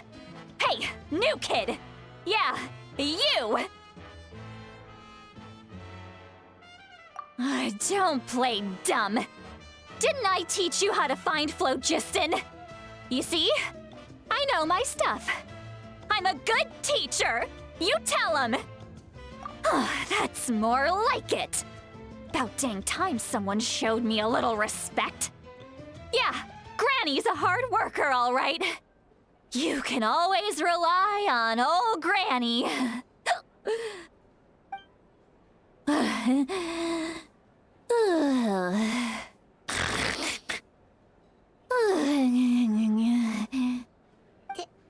Did she just fall asleep with her eyes open? Oh, jeez. Behind this pitch-black curtain, a chapter of hatred reveals itself. Behind the smoke. The lingering smoke. She's meditating again. She does this whenever she's had a few too many drinks. Her mind's actually racing at this point. It's quite the opposite of sleep. Is this another specialty of the Masters of the Nightwind? No, I'd say it's an ability that's unique to Citlali herself. While she can easily pick up everyone else's skills and tricks, few have been able to master hers. Warning, warning. Red, the color of danger, has now arisen within that pair of eyes. Huh?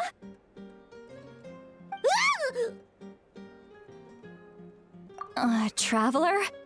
Paimon? What's wrong? I'm gonna hurl. Hang on, just keep it in! Phew. Okay, it's passed. That was a close one. You had Paimon worried. Paimon really thought you were about to barf all over the table just now. How embarrassing. I'm sorry you had to see me like that. That's never happened before, I swear. I've never thrown up, not once. Are you feeling okay? Wanna take a quick walk and get some fresh air?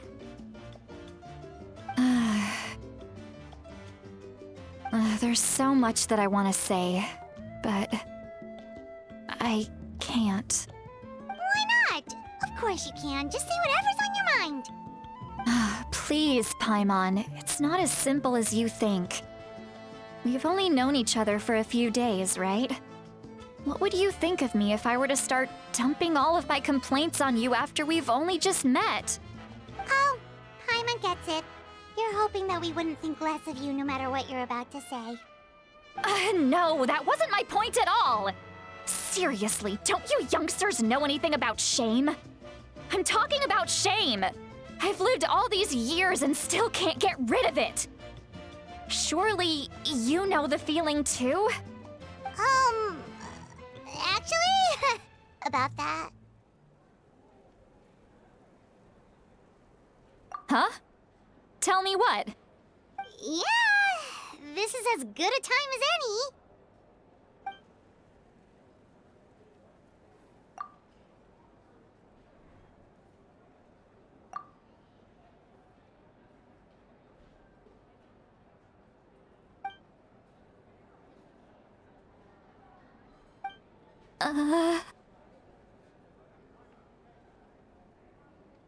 So, you heard my... It's okay, Seat Lolly. You had every right to complain about those things. I can't take it anymore! Why do these things happen to me? Hearing me mumble under my breath is one thing, but hearing what I mumble in my own head? That's too much. It's just like when you're rolling on the floor in your pajamas, but you forget to lock the door, and someone bursts in to deliver cabbages and sees the whole thing. So that, happens to you a lot. It happens to people in general, okay? Doesn't matter if you're 200 years old or 1,000 years old. Everyone rolls around in their pajamas sometimes. I was just picking something generic.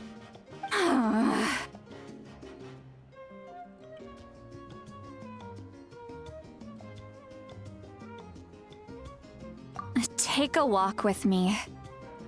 I have things to share with you. Looks like she's completely given up. Like those criminals who just confess everything and accept their fate.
Well, great view, right? I love coming here by myself. Wow, it's beautiful! You're making me want to cry. Oh no, what do we do? Please don't cry! I was an expression, okay? A figure of speech. I'm just... embarrassed. Here you are thanking me. Even after you helped me all this time. Let's just have a casual conversation. It's easiest that way. Really? You don't seem like the kind of person who keeps things casual. Well, I guess I used to be more of a stickler for the rules. And you're right, I don't usually open up to the people of my tribe like this. I'm just an eccentric old hag to them. That story's been passed down so long. It might as well be true. But you're just a regular person. The kids of my tribe would have a heart attack if they heard you say that. Granny Eatsley is a powerful figure. Be careful around her. That's what they'd say. Well, You are powerful. Are they afraid of you?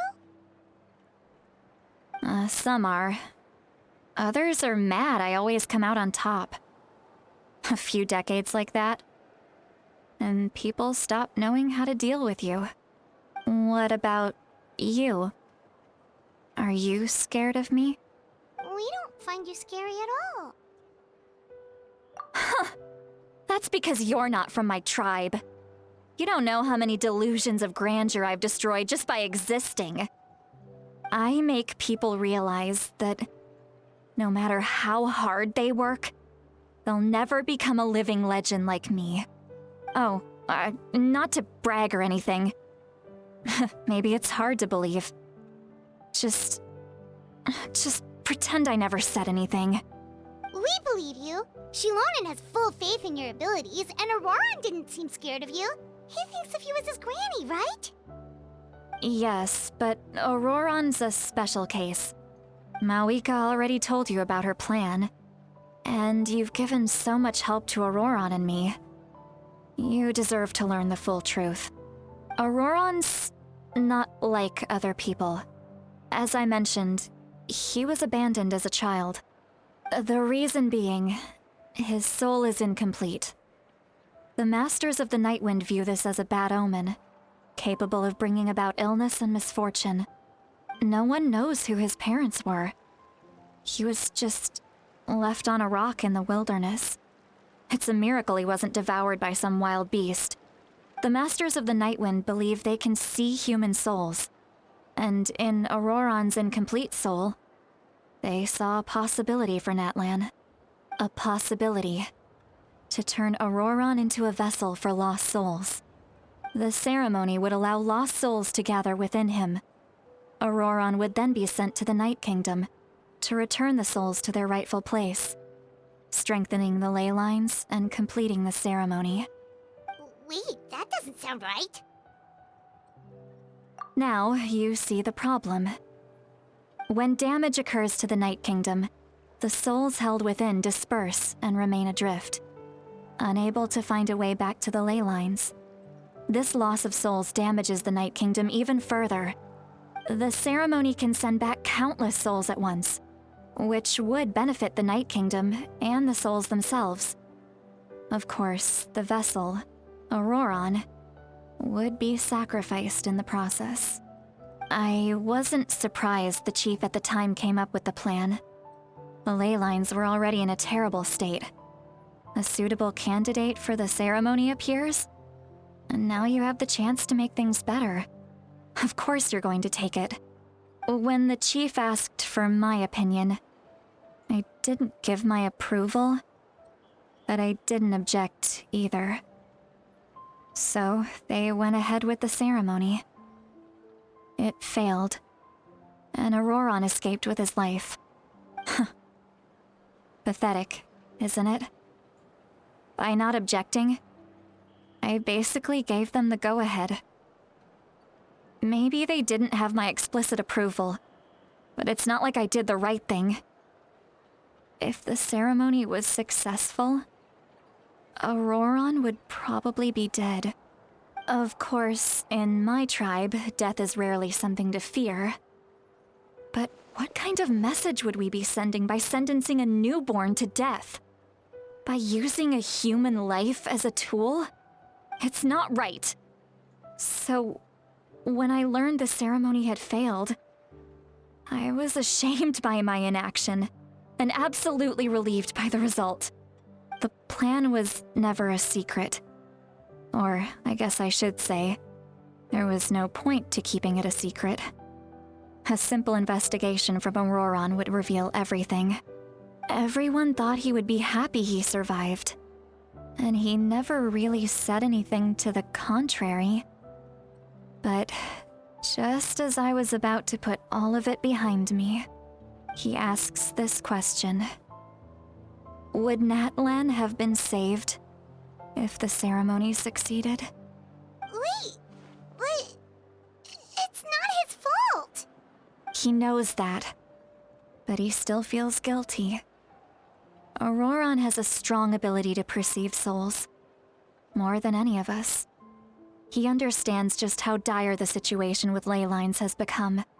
Maybe he chose to work with the Fatui because he still thinks he owes a debt to Natlan. I can only imagine what they told him. Traveler, didn't the captain say he found a way to solve the crisis? Maybe that's what brought Auroron into this. Anyway, we can't just let things go on like this. We have to convince him to come back!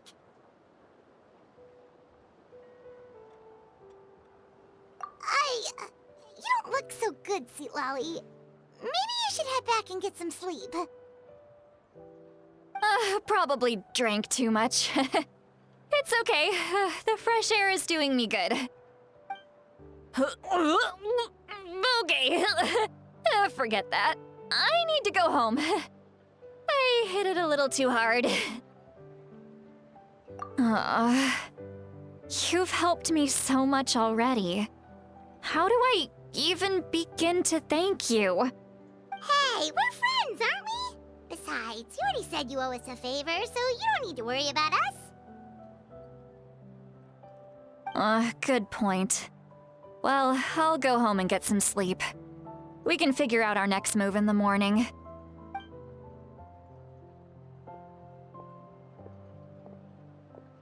Friends. I like the sound of that.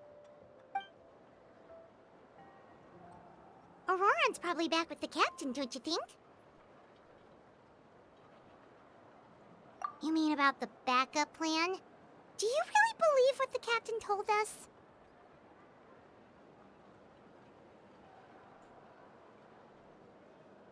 Yeah, you're right. We should just go to her directly.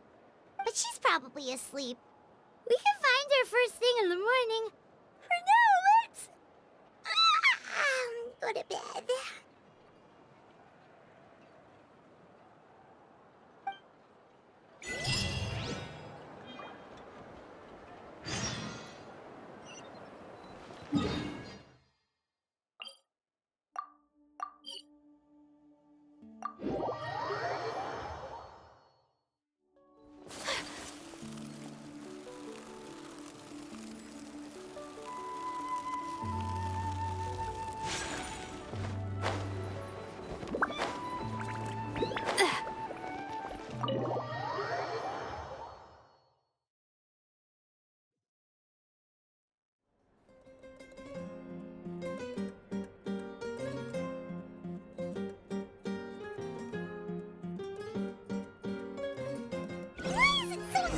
Outside. Pirates still haven't sleep. Well, guess we should see what's going on.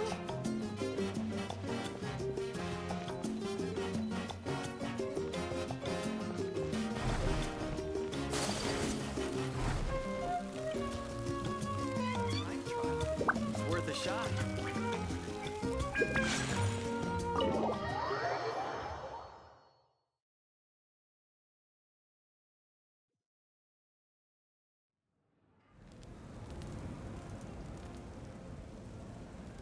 You're already here. I was just about to come get you. Wow, you're up early. That's impressive, especially after all the drinking last night. Let's not bring up last night. I'm embarrassed about the whole thing. Anyway, I was also woken up by the commotion. Looks like all the warriors from the stadium are on the move. I heard many areas have been attacked by the Abyss, including the Masters of the Nightwind. I need to head back right away. The Abyss attacked again? Are you sure you can handle it on your own? Do you need our help? I'll be fine. We also have the support of the warriors stationed at the various outposts. Given the quick response, things shouldn't get too serious. The stadium could always use more manpower, so you should join the forces here.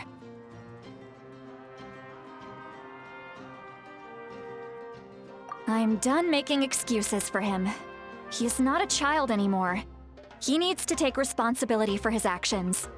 I was the one who vouched for him, so I need to report back to the Speaker's chamber. I'll accept however they choose to handle the situation. But I should be able to convince them to let me go back to my tribe first to deal with the attack. As for the ancient name, once we handle this crisis, I'll talk to Shilonen right away. Don't worry, I never forget a promise to a friend.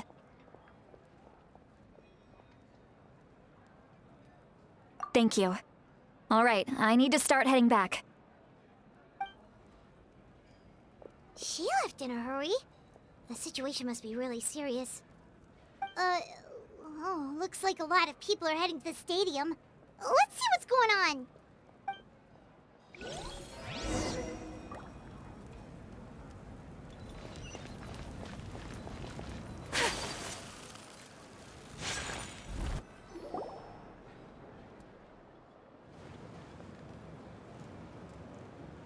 Traveler, over here!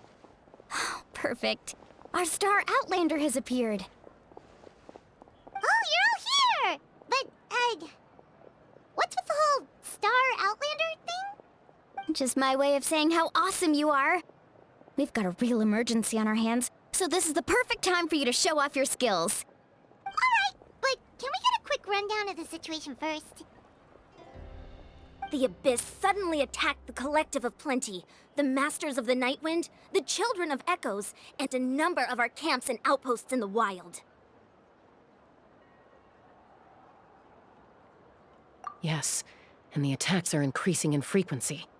The tribes have plenty of defenses, so they're safe for now, but I can't say the same for the adventurers and merchants stuck in the wild. Chaska and I have been searching for survivors and treating the wounded. We just got back, but we need to head out again soon. I plan on heading back to the Collective of Plenty, just in case my tribe needs me. What about you, Mualani? Where are you gonna go? I'll go help the Children of Echoes. They're the closest, so I can start fighting right away. What about you guys? We could go together. Yeah, that does sound important. No worries. Just leave the Children of Echoes to us. Who knows? Maybe yours truly will have the Abyss on the run by the time you're finished. That would be pretty great, actually. I hope my tribe gets through okay. It'll be fine. Your tribe doesn't do all that bodybuilding for nothing. Let's part ways here for now. And most importantly, be careful, everyone. Oh, and some of us need to avoid getting contaminated by dangerous-looking substances. That will make my job a lot easier. Koichi, do we really have to do this now? It's alright. She's just looking out for everyone. Alright, let's hurry up and talk to the Pyro Archon so we can help the others.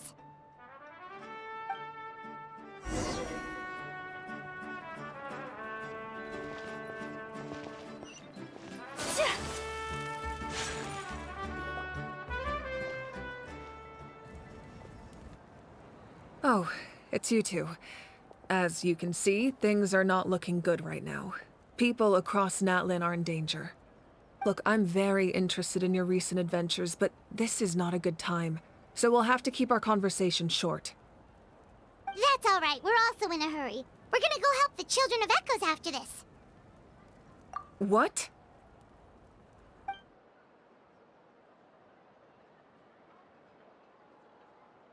So he thinks my plan is too risky. He thinks I'm being stubborn. I shouldn't underestimate the Fatui's ability to gather intelligence. The Gnosis does have that function, but there's more to the story. I will answer you honestly, but you must help me keep this a secret. I can use the power of the Gnosis to save Natlan, but it comes at a heavy price. The Gnosis would drain all the souls and memories from the Night Kingdom and weave them into a giant net, which would surround the ley lines and protect them against abyssal corrosion. Wait, you can use souls to weave a net? But does that mean... Yes. It means sacrificing those souls in the process. Souls are just another form of life. The cruelty of this method is self-evident. The Night Kingdom not only houses the souls of the dead, but also our memories and legends. Using the Gnosis means converting all three into material for the net, erasing our history and culture. Even then, the net can still become corroded. If we cannot find a way to repair the damaged ley lines before that happens, then all those sacrifices are for nothing. given the enormity of the price. It's a solution I refuse to consider right now. I want us to win, but I also care about how we win, and what that means for us in the end. Now, it's true, both plans come at a risk, but after weighing our options, this is our best bet.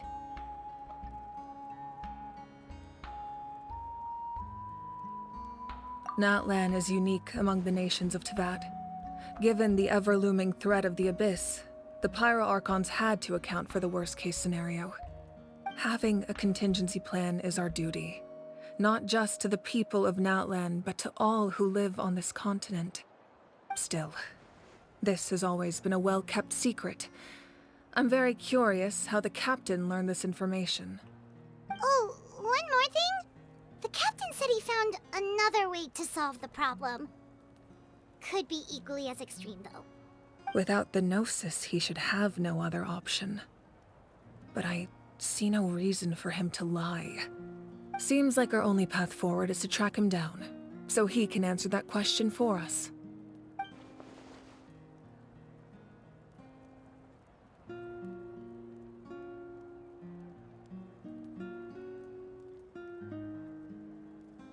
Judging by your expression, you must have doubted me, even if just for a second. Not even a little! We would never— Wait, what are you talking about, Traveler?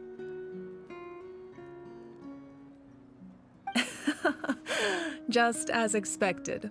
I appreciate your sincerity.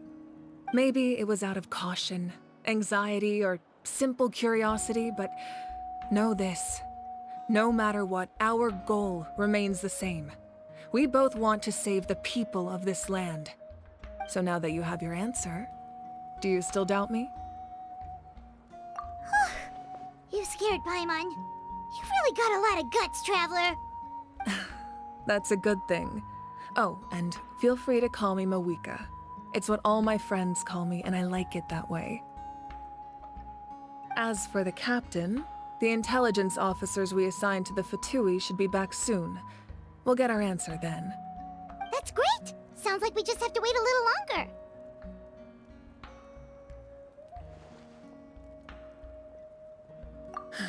Not just yet. Even though the Abyss is attacking several locations at once, I'm confident the warriors stationed in those areas can handle it. Don't worry. I just need to finish coordinating our available manpower, then I'll take a small team to handle the difficult locations. Wait, you're going to fight in person? Didn't you give up your power? That's true. I'm far less powerful than a god in my current state. But don't forget, I was an experienced and powerful warrior before I ever became the Pyro Archon. No matter how you look at it, my duty is on the front lines.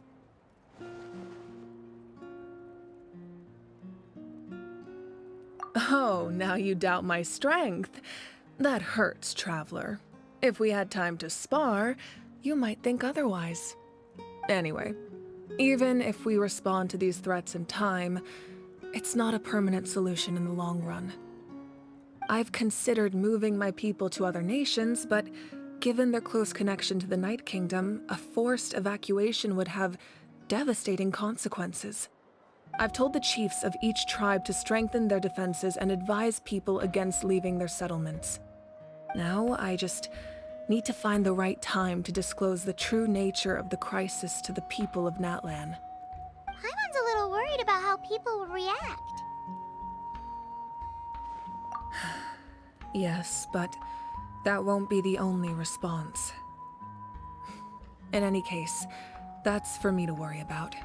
I'll let you know when we have more information on the captain. All right, we should head out. Maybe we can join up with Moani. She can't be too far ahead.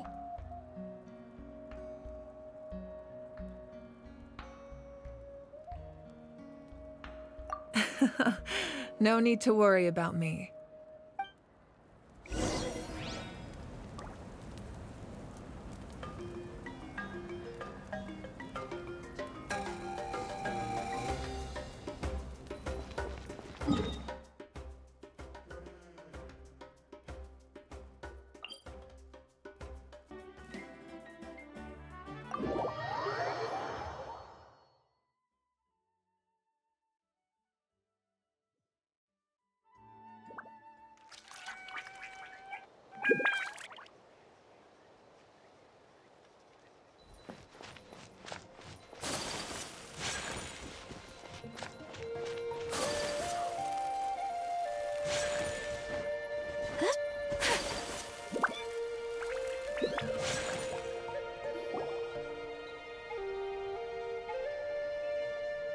over here, to safety!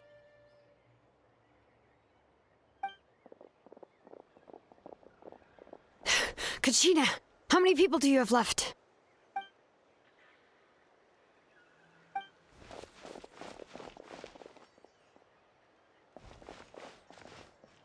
What's the situation?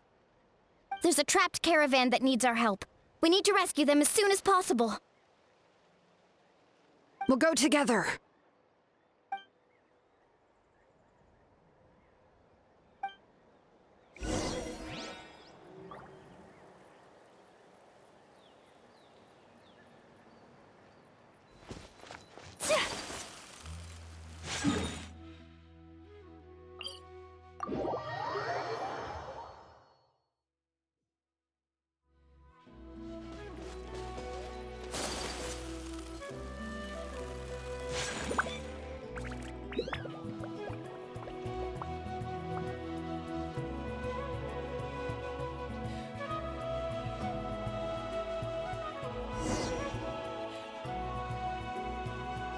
Stay safe. We've got this.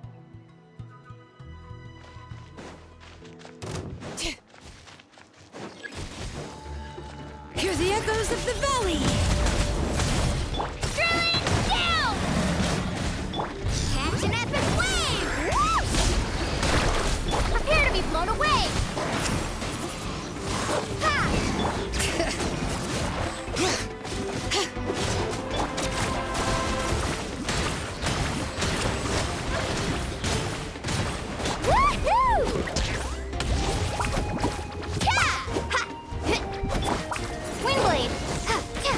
Letting grave names echo!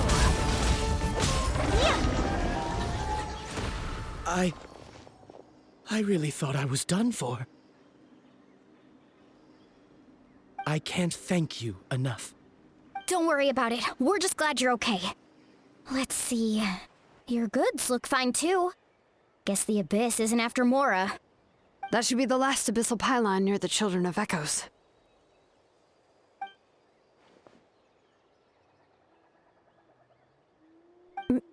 By the way, where's Lolly? I thought she would come with you. The Masters of the Nightwind also got attacked, so she went back to help her tribe. She said we can deal with the ancient name later. Yeah, that makes sense. The attacks are more urgent. Alright, this isn't a good place to talk. Let's head back to the tribe.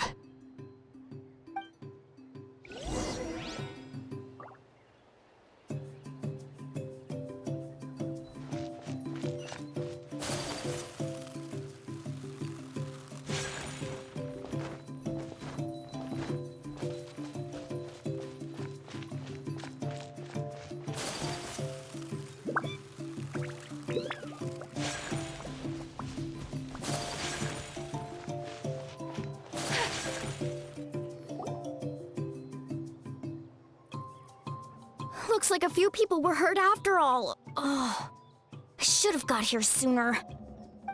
The Abyss threw a lot at us at once. I rushed out as soon as I heard the alarm, and there were already so many monsters. Before long, Kachina brought over a whole group of warriors, and just like that, we destroyed several pylons as a team.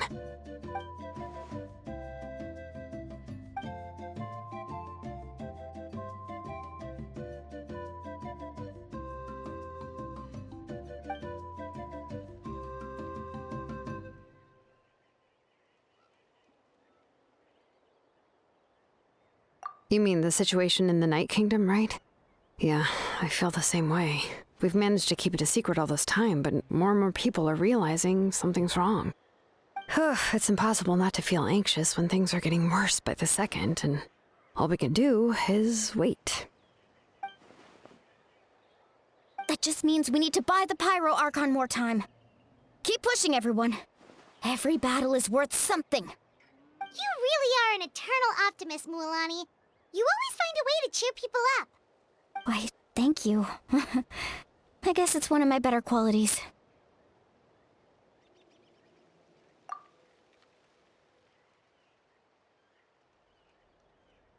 So, specifics aside, the Pyro Archon confirmed the Gnosis can resolve the crisis, but it comes at a huge price.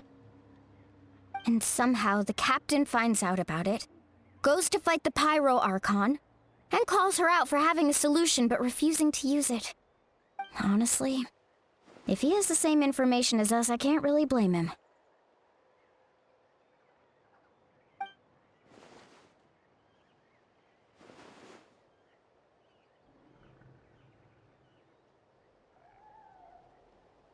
We talked to Moika before we left the stadium. According to her, the cost of the captain's plan is too high. And, well, it makes sense. If that was truly the better choice, she would have picked it. Yeah, I trust the Pyro Archon. When I was upset about Kachina's disappearance, she was really sincere and patient with me. Plus, she burned down all those precious mementos for Kachina. She's already proven how much she values even a single person's life. When it comes to Natlan's survival, there's no way she would hold back. I agree. Maybe the captain weighed the costs and came to his own conclusion, but I'm sure we have different priorities. Life is important, but so are history and memory.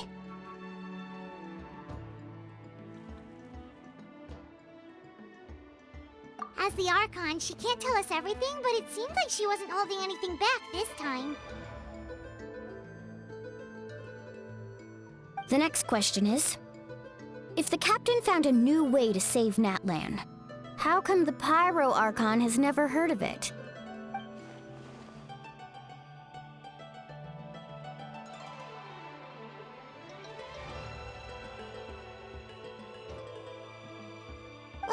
This is all super confusing.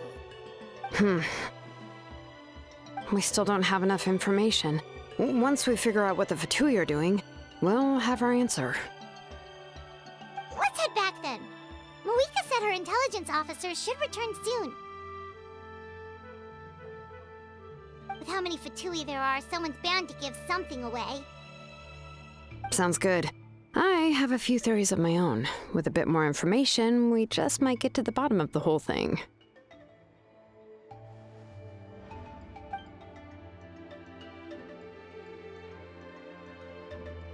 I was just about to ask. Count me in.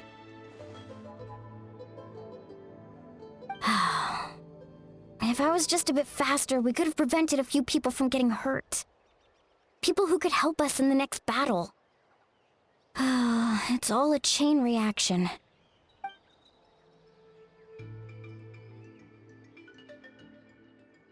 Register? Nah. I'll just follow you around. You know, go where you go, do what you do.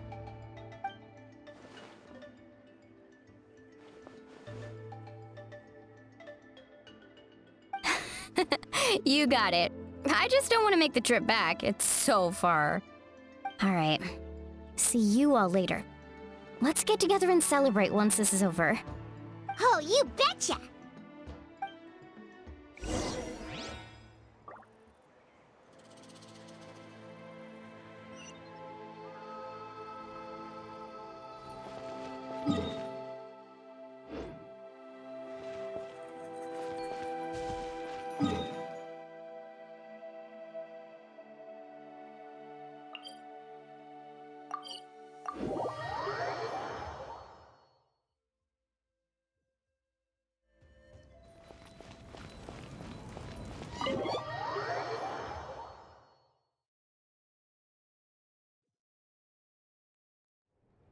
Moika! Oh, Chaska and Koichi are here!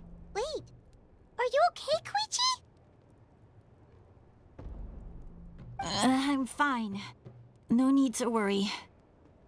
They ran into the Fatui while out on a mission and decided to follow them. The Fatui? Calm down and let me explain. Here's what happened.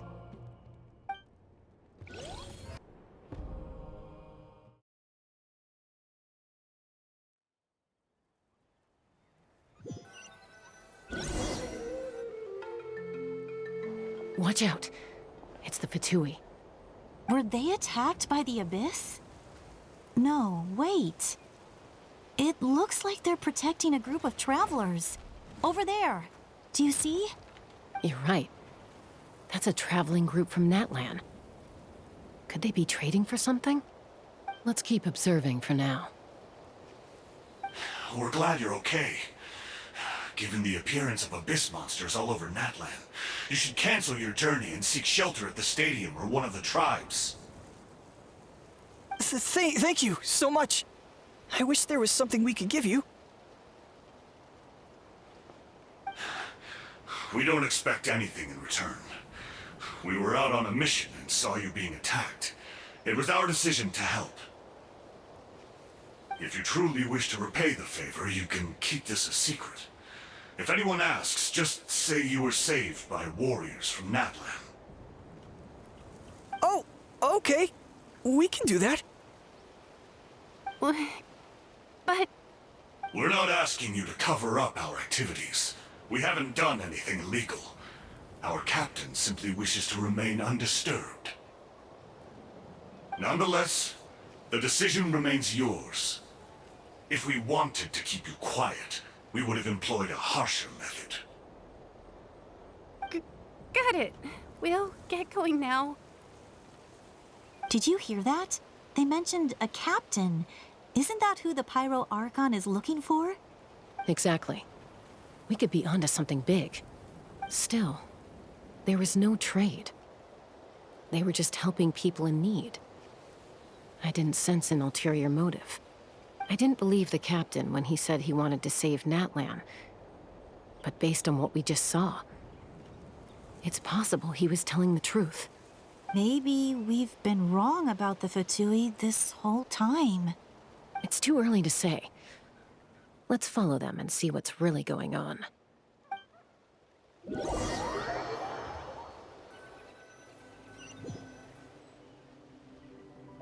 So this is where they were headed. Looks tricky.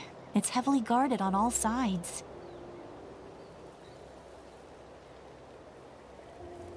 Koichi, wait for me here. I'll go in and check it out. Oh, no, you don't. How are you planning to get through all the guards? Look, I can use this terrain to my advantage.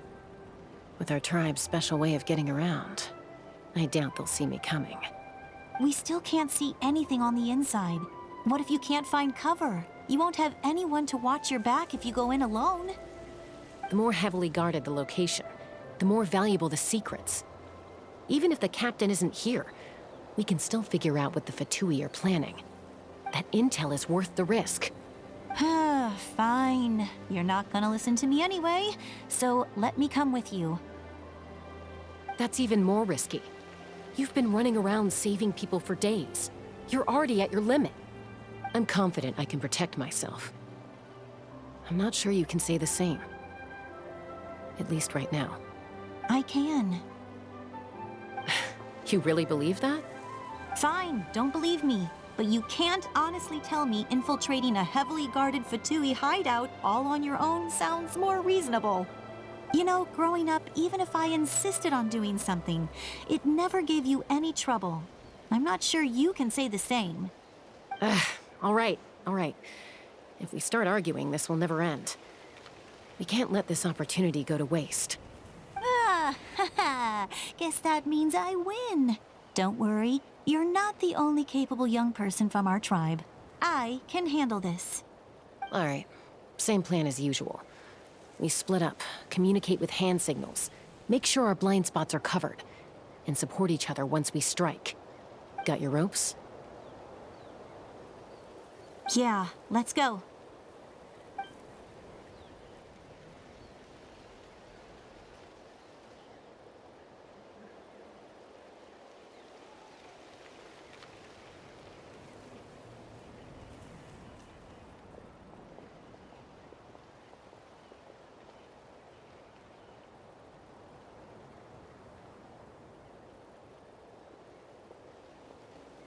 The Fatui have eyes all over this place.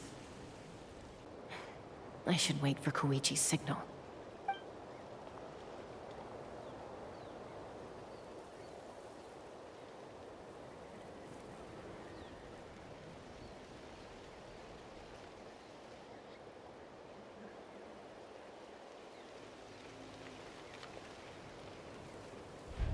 Now.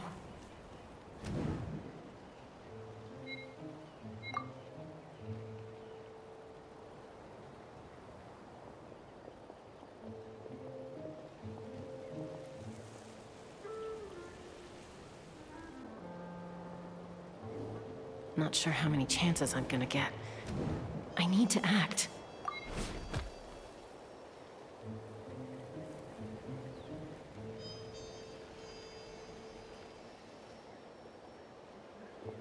Good. I made it without getting caught. I should get to that platform over there. But it's guarded by the Fatui. Koichi should have line of sight. I'll wait for her signal.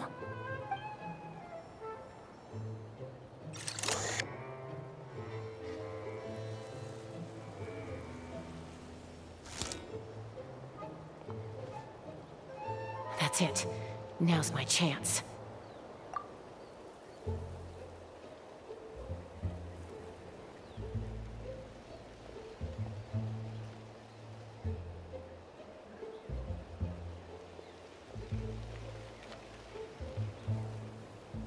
It's no use staying in one place. I should keep moving. Looks like Chaska is helping me by keeping an eye on the Fatui movements. I'll wait for her signal.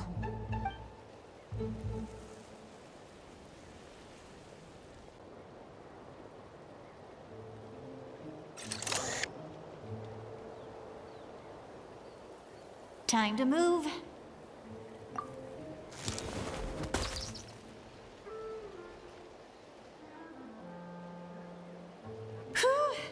That was close. Almost got caught. Probably can't make it over in one go. I'll wait for my next chance. Now's my chance.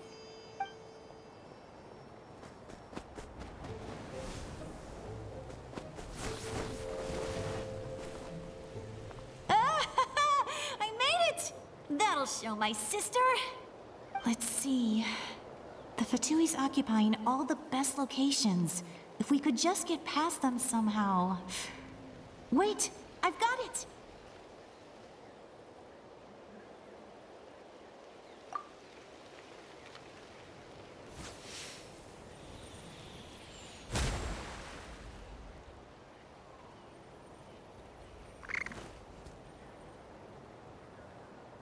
Huh? What's that noise? Did something explode? Oh! It stings! What the heck is that? What do you think you're doing? I could ask you the same thing! Good, they're arguing. Looks like they just needed an excuse. They've probably had enough of this job already. The people on the hill over there left to help their comrades. This is our chance.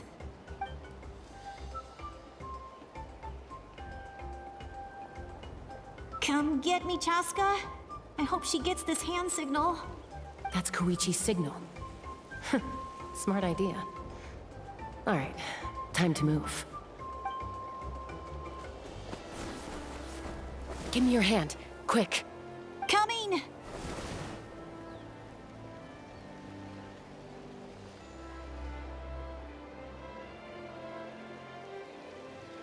I checked, and this way is completely clear. It should lead us to the deepest part of this place.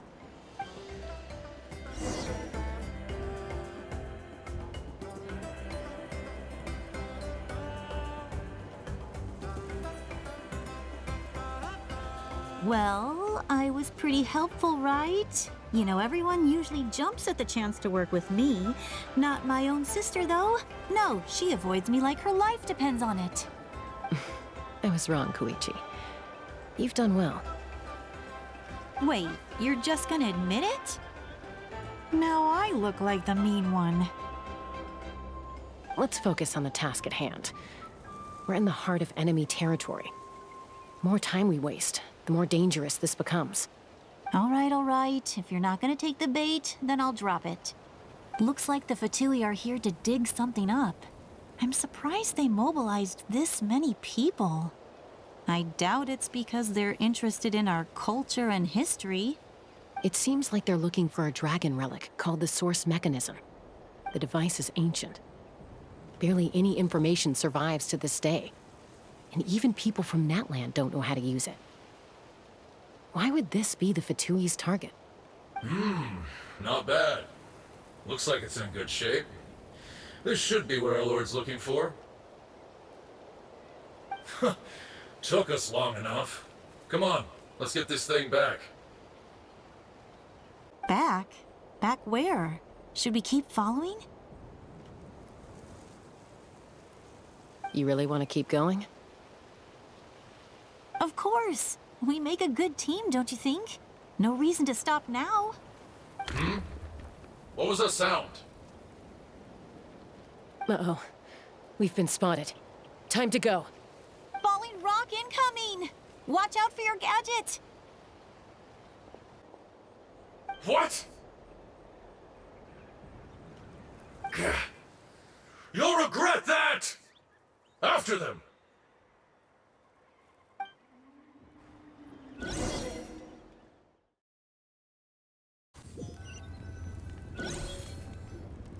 Once we got them off our tail, we went back to observe some more. They'd collected several identical pieces of something. It looked like they were waiting, though. So we decided to come back. So, Koichi got injured trying to get them off your tail? She pushed herself too hard and collapsed on the way back to the stadium. Well, I didn't cause you any trouble while we were fighting, right? So my perfect record remains. You've done very well. I could make a comment on knowing your limits, but it's not my place. I know. I'm already reflecting on my actions. So, our current intel suggests the Fatui is after the source mechanism. The device is a complete mystery, even to us. What does the captain want with it? I have no idea. But it's safe to assume the device could serve a similar purpose to the Gnosis. Shilonen, I need you to gather every scholar in Natlan familiar with the secret source. I'll get right on it. Thank you both for your hard work. Koichi, it's time for you to get some rest. Oh, and there are gifts from your patients waiting at the speaker's chamber. I've prepared a small gift of my own as a token of gratitude.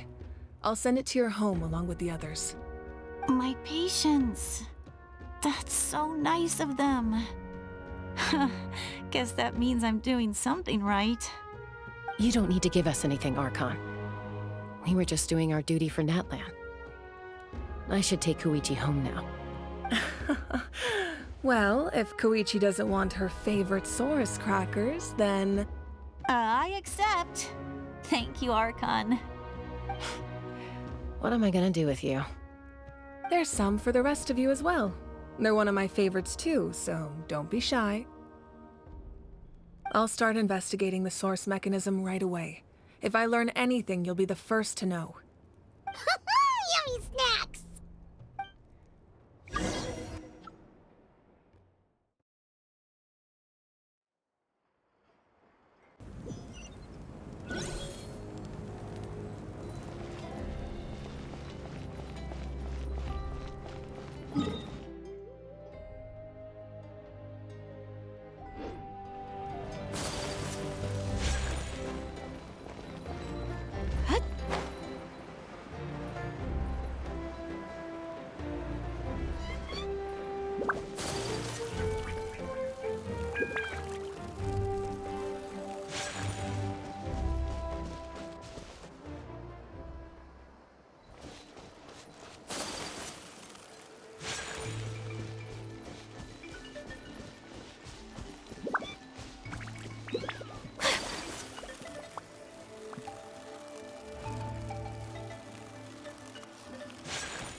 What's next for you two?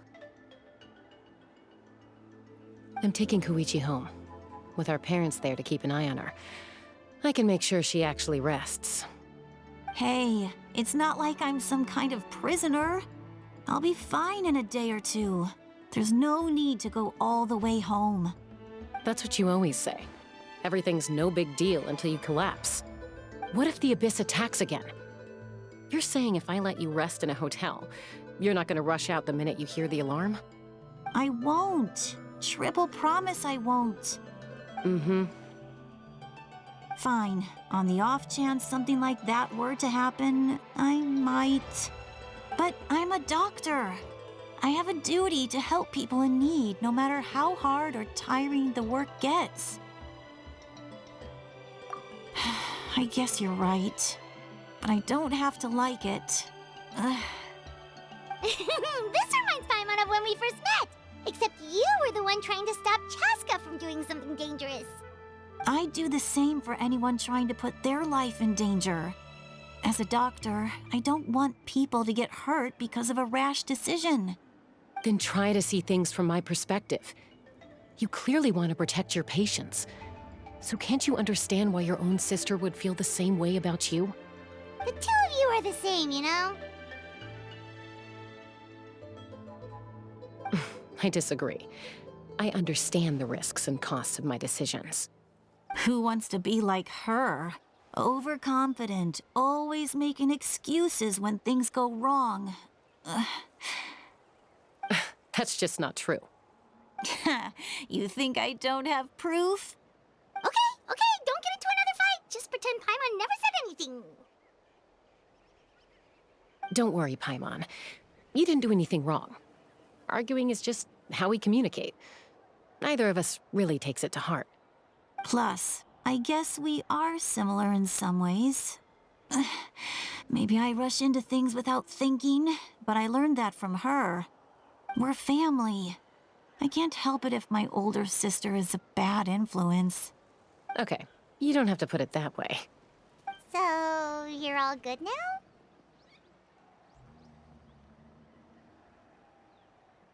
Neither of us are really the type to back down, so we'll always have our differences.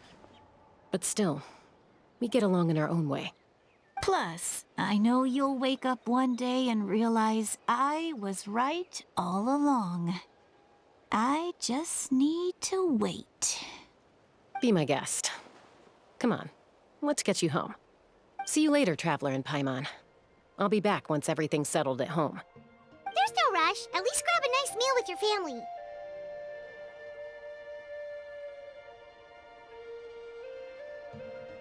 Bye, you two. Take care of yourselves out there.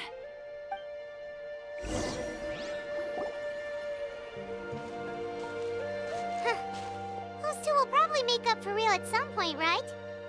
Well, we've learned a lot. Let's go over everything that we know so far.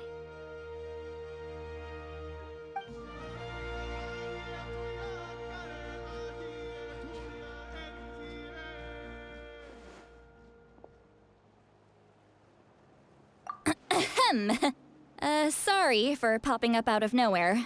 Again. Why do you look so awkward? Oh, is there something you need from us? Okay, I won't beat around the bush. Oh, and I'm sorry for interrupting your rest.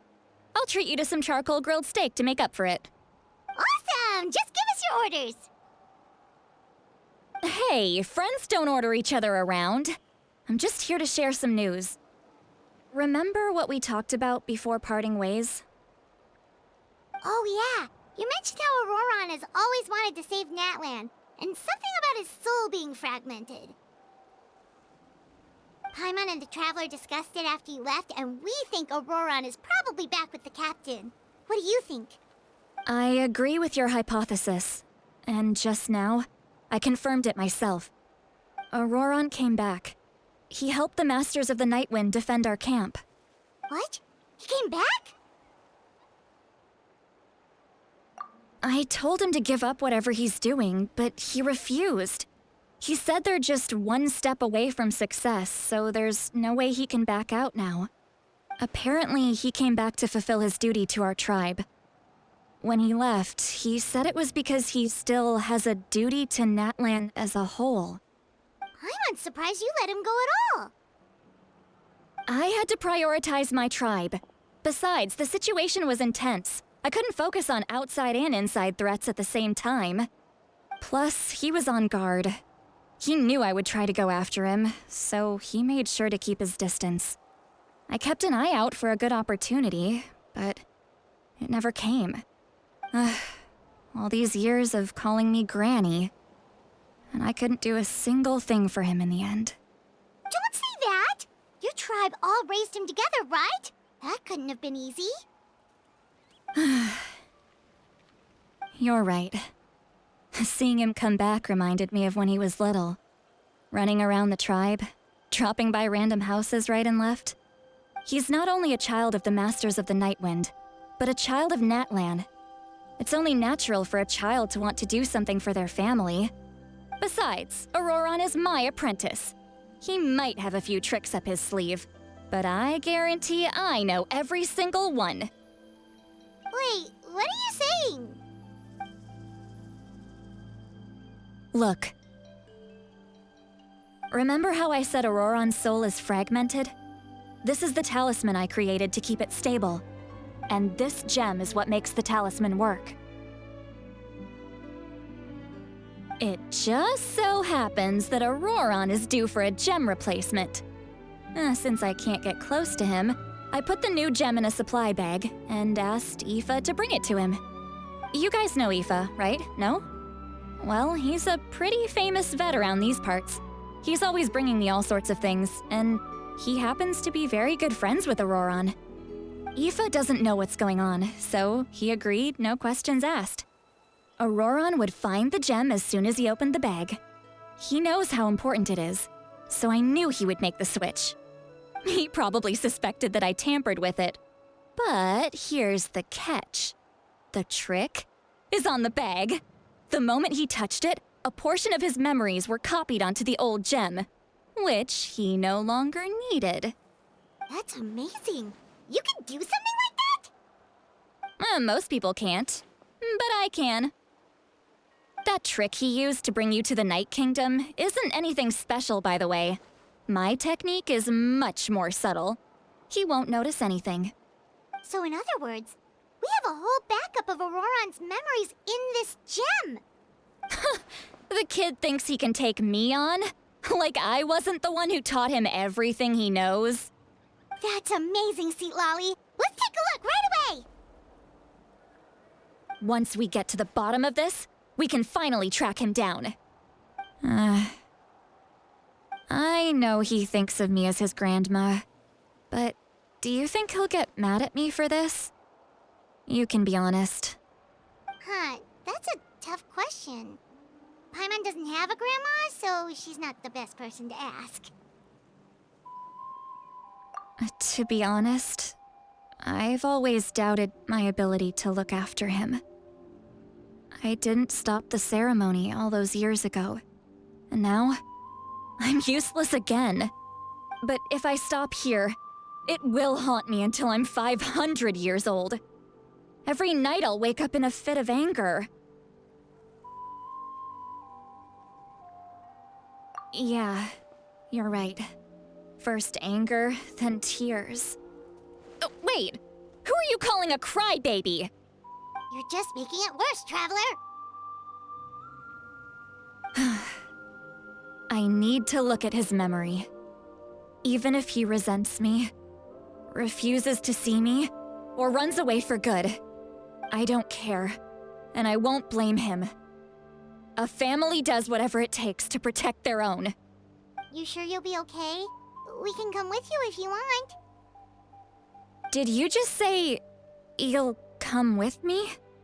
Is that okay? We have a pretty good reason to see it too, don't we? Because, right, we need leads on the Fatui. You really mean it? Fine, you can come. Just promise me you'll see this through. No backing out. Got it? Don't worry, we're professional adventurers. Then I place my trust in your professionalism. All right, time to sneak into someone else's memory and engage in some, unwanted spying. You heard it here first. I wouldn't be doing this if I had any other choice. Are you ready?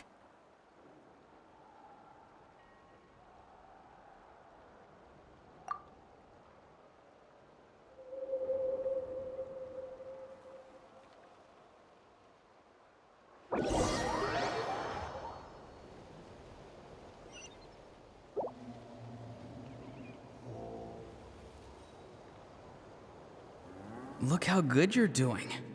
You'll grow into nice big radishes in the future. And you? Aoife says you're taking up too much space, but I think you're a good tree. What do you think? Hey! How's it going, Auroron? Good. How are you, Uncle Okanbi? Can't complain. What you up to? Naming your vegetables again? No, just some idle conversation. Sounds fascinating. What did they say? They told me you were coming and that you would take some produce with you. Only if you're offering. By the way, I ran into Aoife yesterday. He told me Chaska's fostering a saurian at his place. Said the thing trampled over a part of your radish garden. I hope you two didn't get into a huge fight. No, don't worry. I'll find a way for him to make it up to me. I've already wrapped your share of the produce. Here you go. You really knew I was coming. That's pretty amazing. Light up the smoke and you can see the path through the shadows. That's what everyone says. Hey, have you seen that strange group of people that just appeared out of nowhere? Appeared out of nowhere? I don't think so. It's the Fatui. Their leader seems like a big deal. He didn't bring many men with him, but they're all elite warriors. It seems like they're looking for someone, but I wouldn't go around asking too many questions. If you run into them, be careful.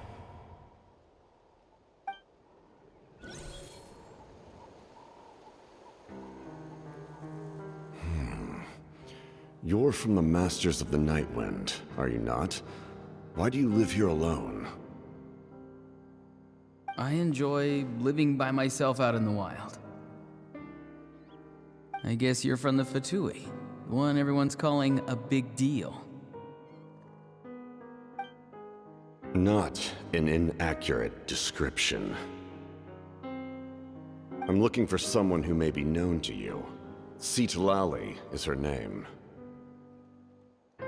Granny? What does an Outlander want with her?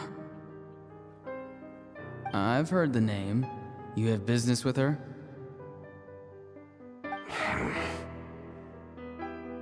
There's no point to further questioning if you insist on hiding things from me. I shall seek answers elsewhere. Oh, he could tell I was lying and now he's leaving? He gave up just like that? Hey! At least tell me why you're looking for Citlali. It's none of your concern. I have my own means of tracking her down.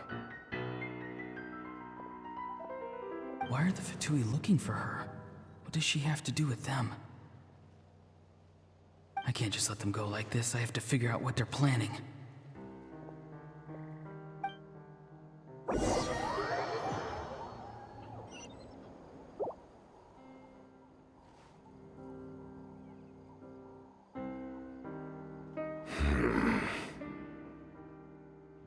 I've just been studying the ley lines and asking for leads on Granny. I can definitely rule out some sort of invasion. The situation has seen no true improvement. The Pyro Archon did not fulfill her promise. My lord! Ignore him. He is no threat. He knows I'm following him, but he doesn't seem to care. He's strong, I can tell. But there's something unusual about him and also familiar in some way. I can't describe it.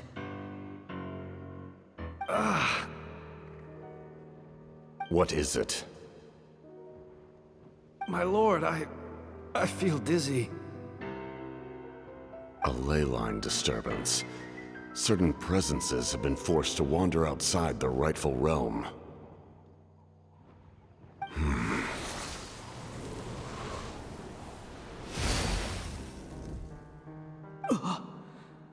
That was a spell from the Masters of the Nightwind. How did he know that? Is he Sending those escaped souls back into the ley lines? How did he do that so easily? Soulfaring is supposed to be extremely difficult.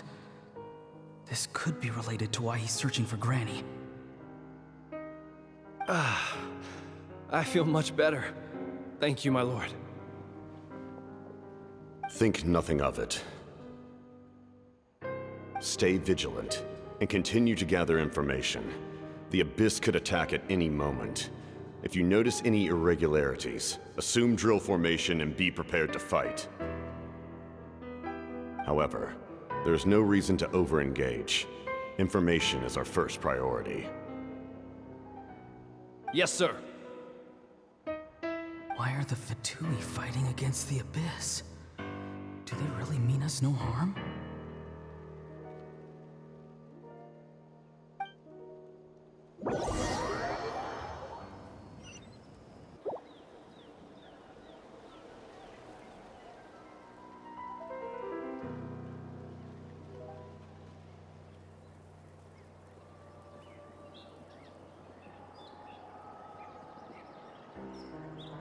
I've been following him this whole time and still they ignore me? Do they really not care? It seems like his subordinates refer to him as the captain. Never heard of him before. And now he's headed to the stadium. That's unusual. Oh, what is he gonna do? You two, with me. Everyone else, wait here as instructed. Send word to the other teams to retreat immediately if this fails. Yes, sir! He's going inside? But the Pyro Archon is in there. What does he want with her? Forgive me, my lord. Allow me to check one more time. Do you truly wish to do this? The time for idle observation is over. It now falls on me to act. This nation is out of time. Yes, sir.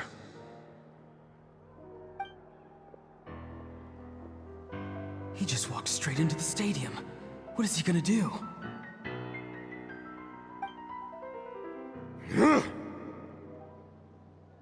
They're both incredibly strong. How long will they have to fight until someone comes out on top?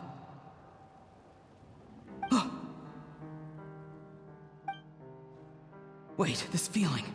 Just like the other day near the ley lines, it's faint, like a soul's trying to escape. Where is it coming from? Is that why he's looking for Granny?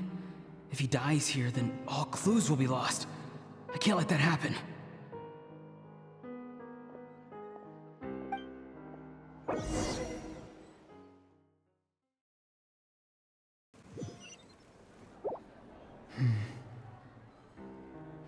As for you, I must confess, I did not expect that little trick of yours to save the day.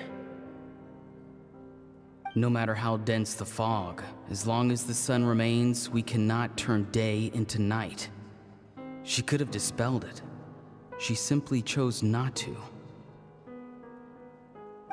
You don't have much time, and you're injured on top of that. What do you plan to do next? I'm beginning to see just how useful you may turn out to be. You heard something from here, didn't you?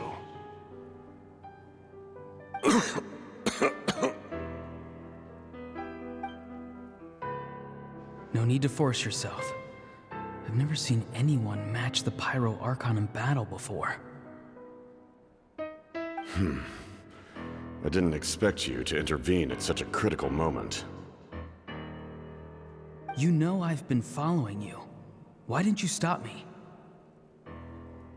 When walking in the forest, it is only natural to encounter wild beasts.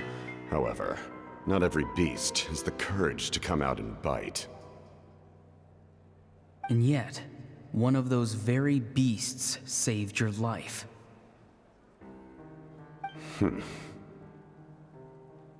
Then speak. What do you want? I didn't save you because I wanted something.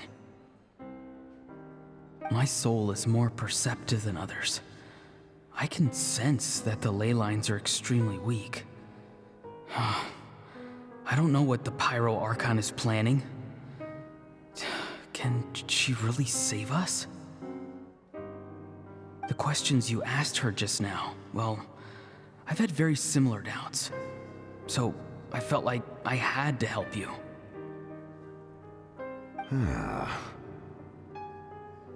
So, you can tell the truth. That was quite a reckless decision to make. I'm not sure you realize that. There's no turning back for me now. What I did back there is going to get me in a lot of trouble.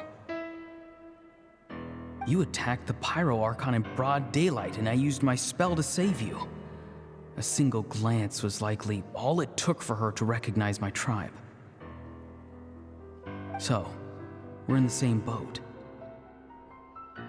Seem to care little for my thoughts on the matter.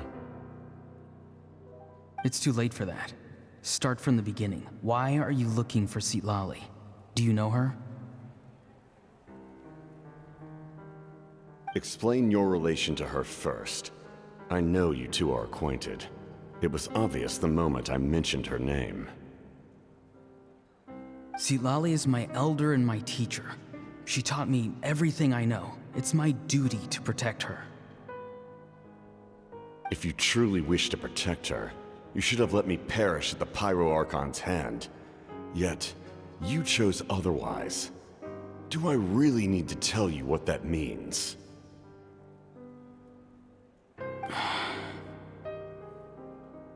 I want to do something to change Natlan for the better. Something I can accomplish with my own two hands. You're stranger than anyone I've ever met. But maybe, just maybe, you can show me the way. Strange? Citlali is said to be the legendary Granny Eastly, someone capable of communicating with the Wyub, and the Wyub are the key to information on the Night Kingdom. Why do you need knowledge on the Night Kingdom?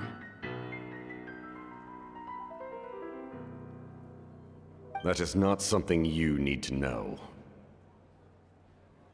Don't forget, I saved your life. Do you not believe the Fatui capable of betraying a debt? People can lie, but souls cannot. I can tell there's a weight to your soul, a sense of justice. You may not live among your tribe, but you certainly know their tricks. I apologize for my rash judgment. You are more capable than I imagined. Let's go. We'll see if you have what it takes to join my plan.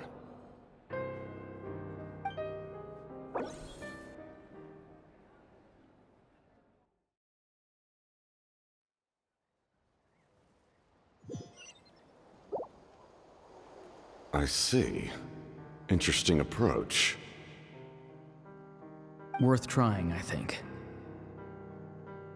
Rather than weaving a net to protect the ley lines, this method would address the root problem by reconstructing the ley lines themselves.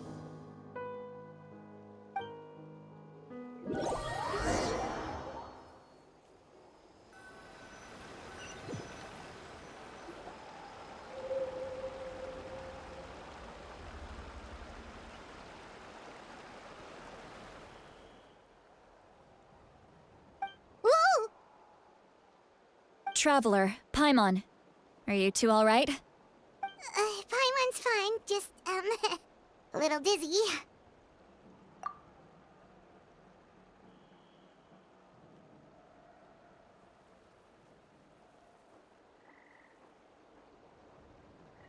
Of course. I'm so mad at him. After everything, he still can't let go of the past. For some reason, he thinks he owes something to the people who cared for him. Stubborn, self-righteous fool. Where's that gonna get him? Now that he's all grown up, he thinks no one can tell him what to do? He thinks he can just run away whenever he wants. I'll show him. If he tries to run one more time, he's got another thing coming. Maybe stubbornness runs in the family. Like grandmother, like grandson, as they say. Is that supposed to be a compliment? Huh, that kid's got nothing on me. Anyway, back to what we just saw. I don't even know what to make of it. Yeah, the captain seriously wants to reconstruct the ley lines? What does that even mean? Something like the loom of fate, maybe? But how does that help with the abyss? The loom of fate? Oh, it's kind of hard to explain. Basically, it's a device from Conrio that has unbelievable power. Anyway, if he really wants to manipulate the ley lines, everyone in Natlan will be affected. Oh, this is big. Which means the captain has been honest from the very beginning. Auroron's memory proves that. Why is he so obsessed with saving Natlan? Oh, we've got to tell Moeka about this right away. Yes, she needs to know about this. Now.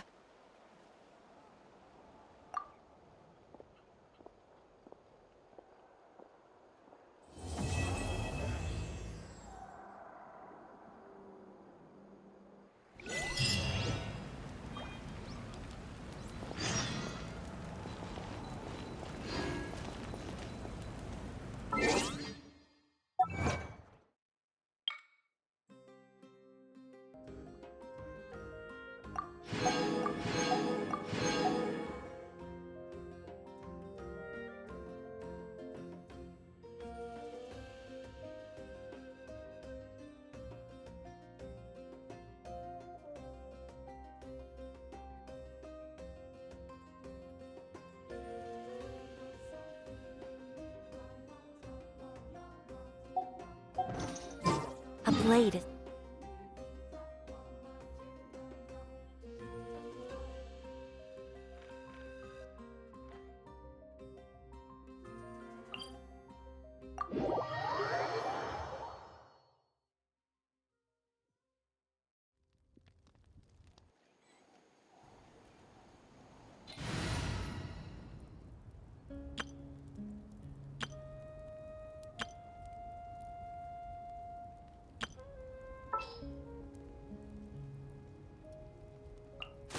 Another chance to learn from...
Sakura Swirl!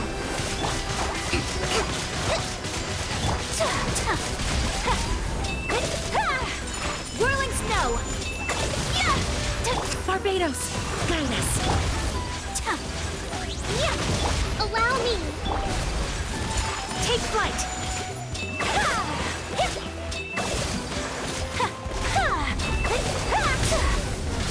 My apologies! Embrace the ice!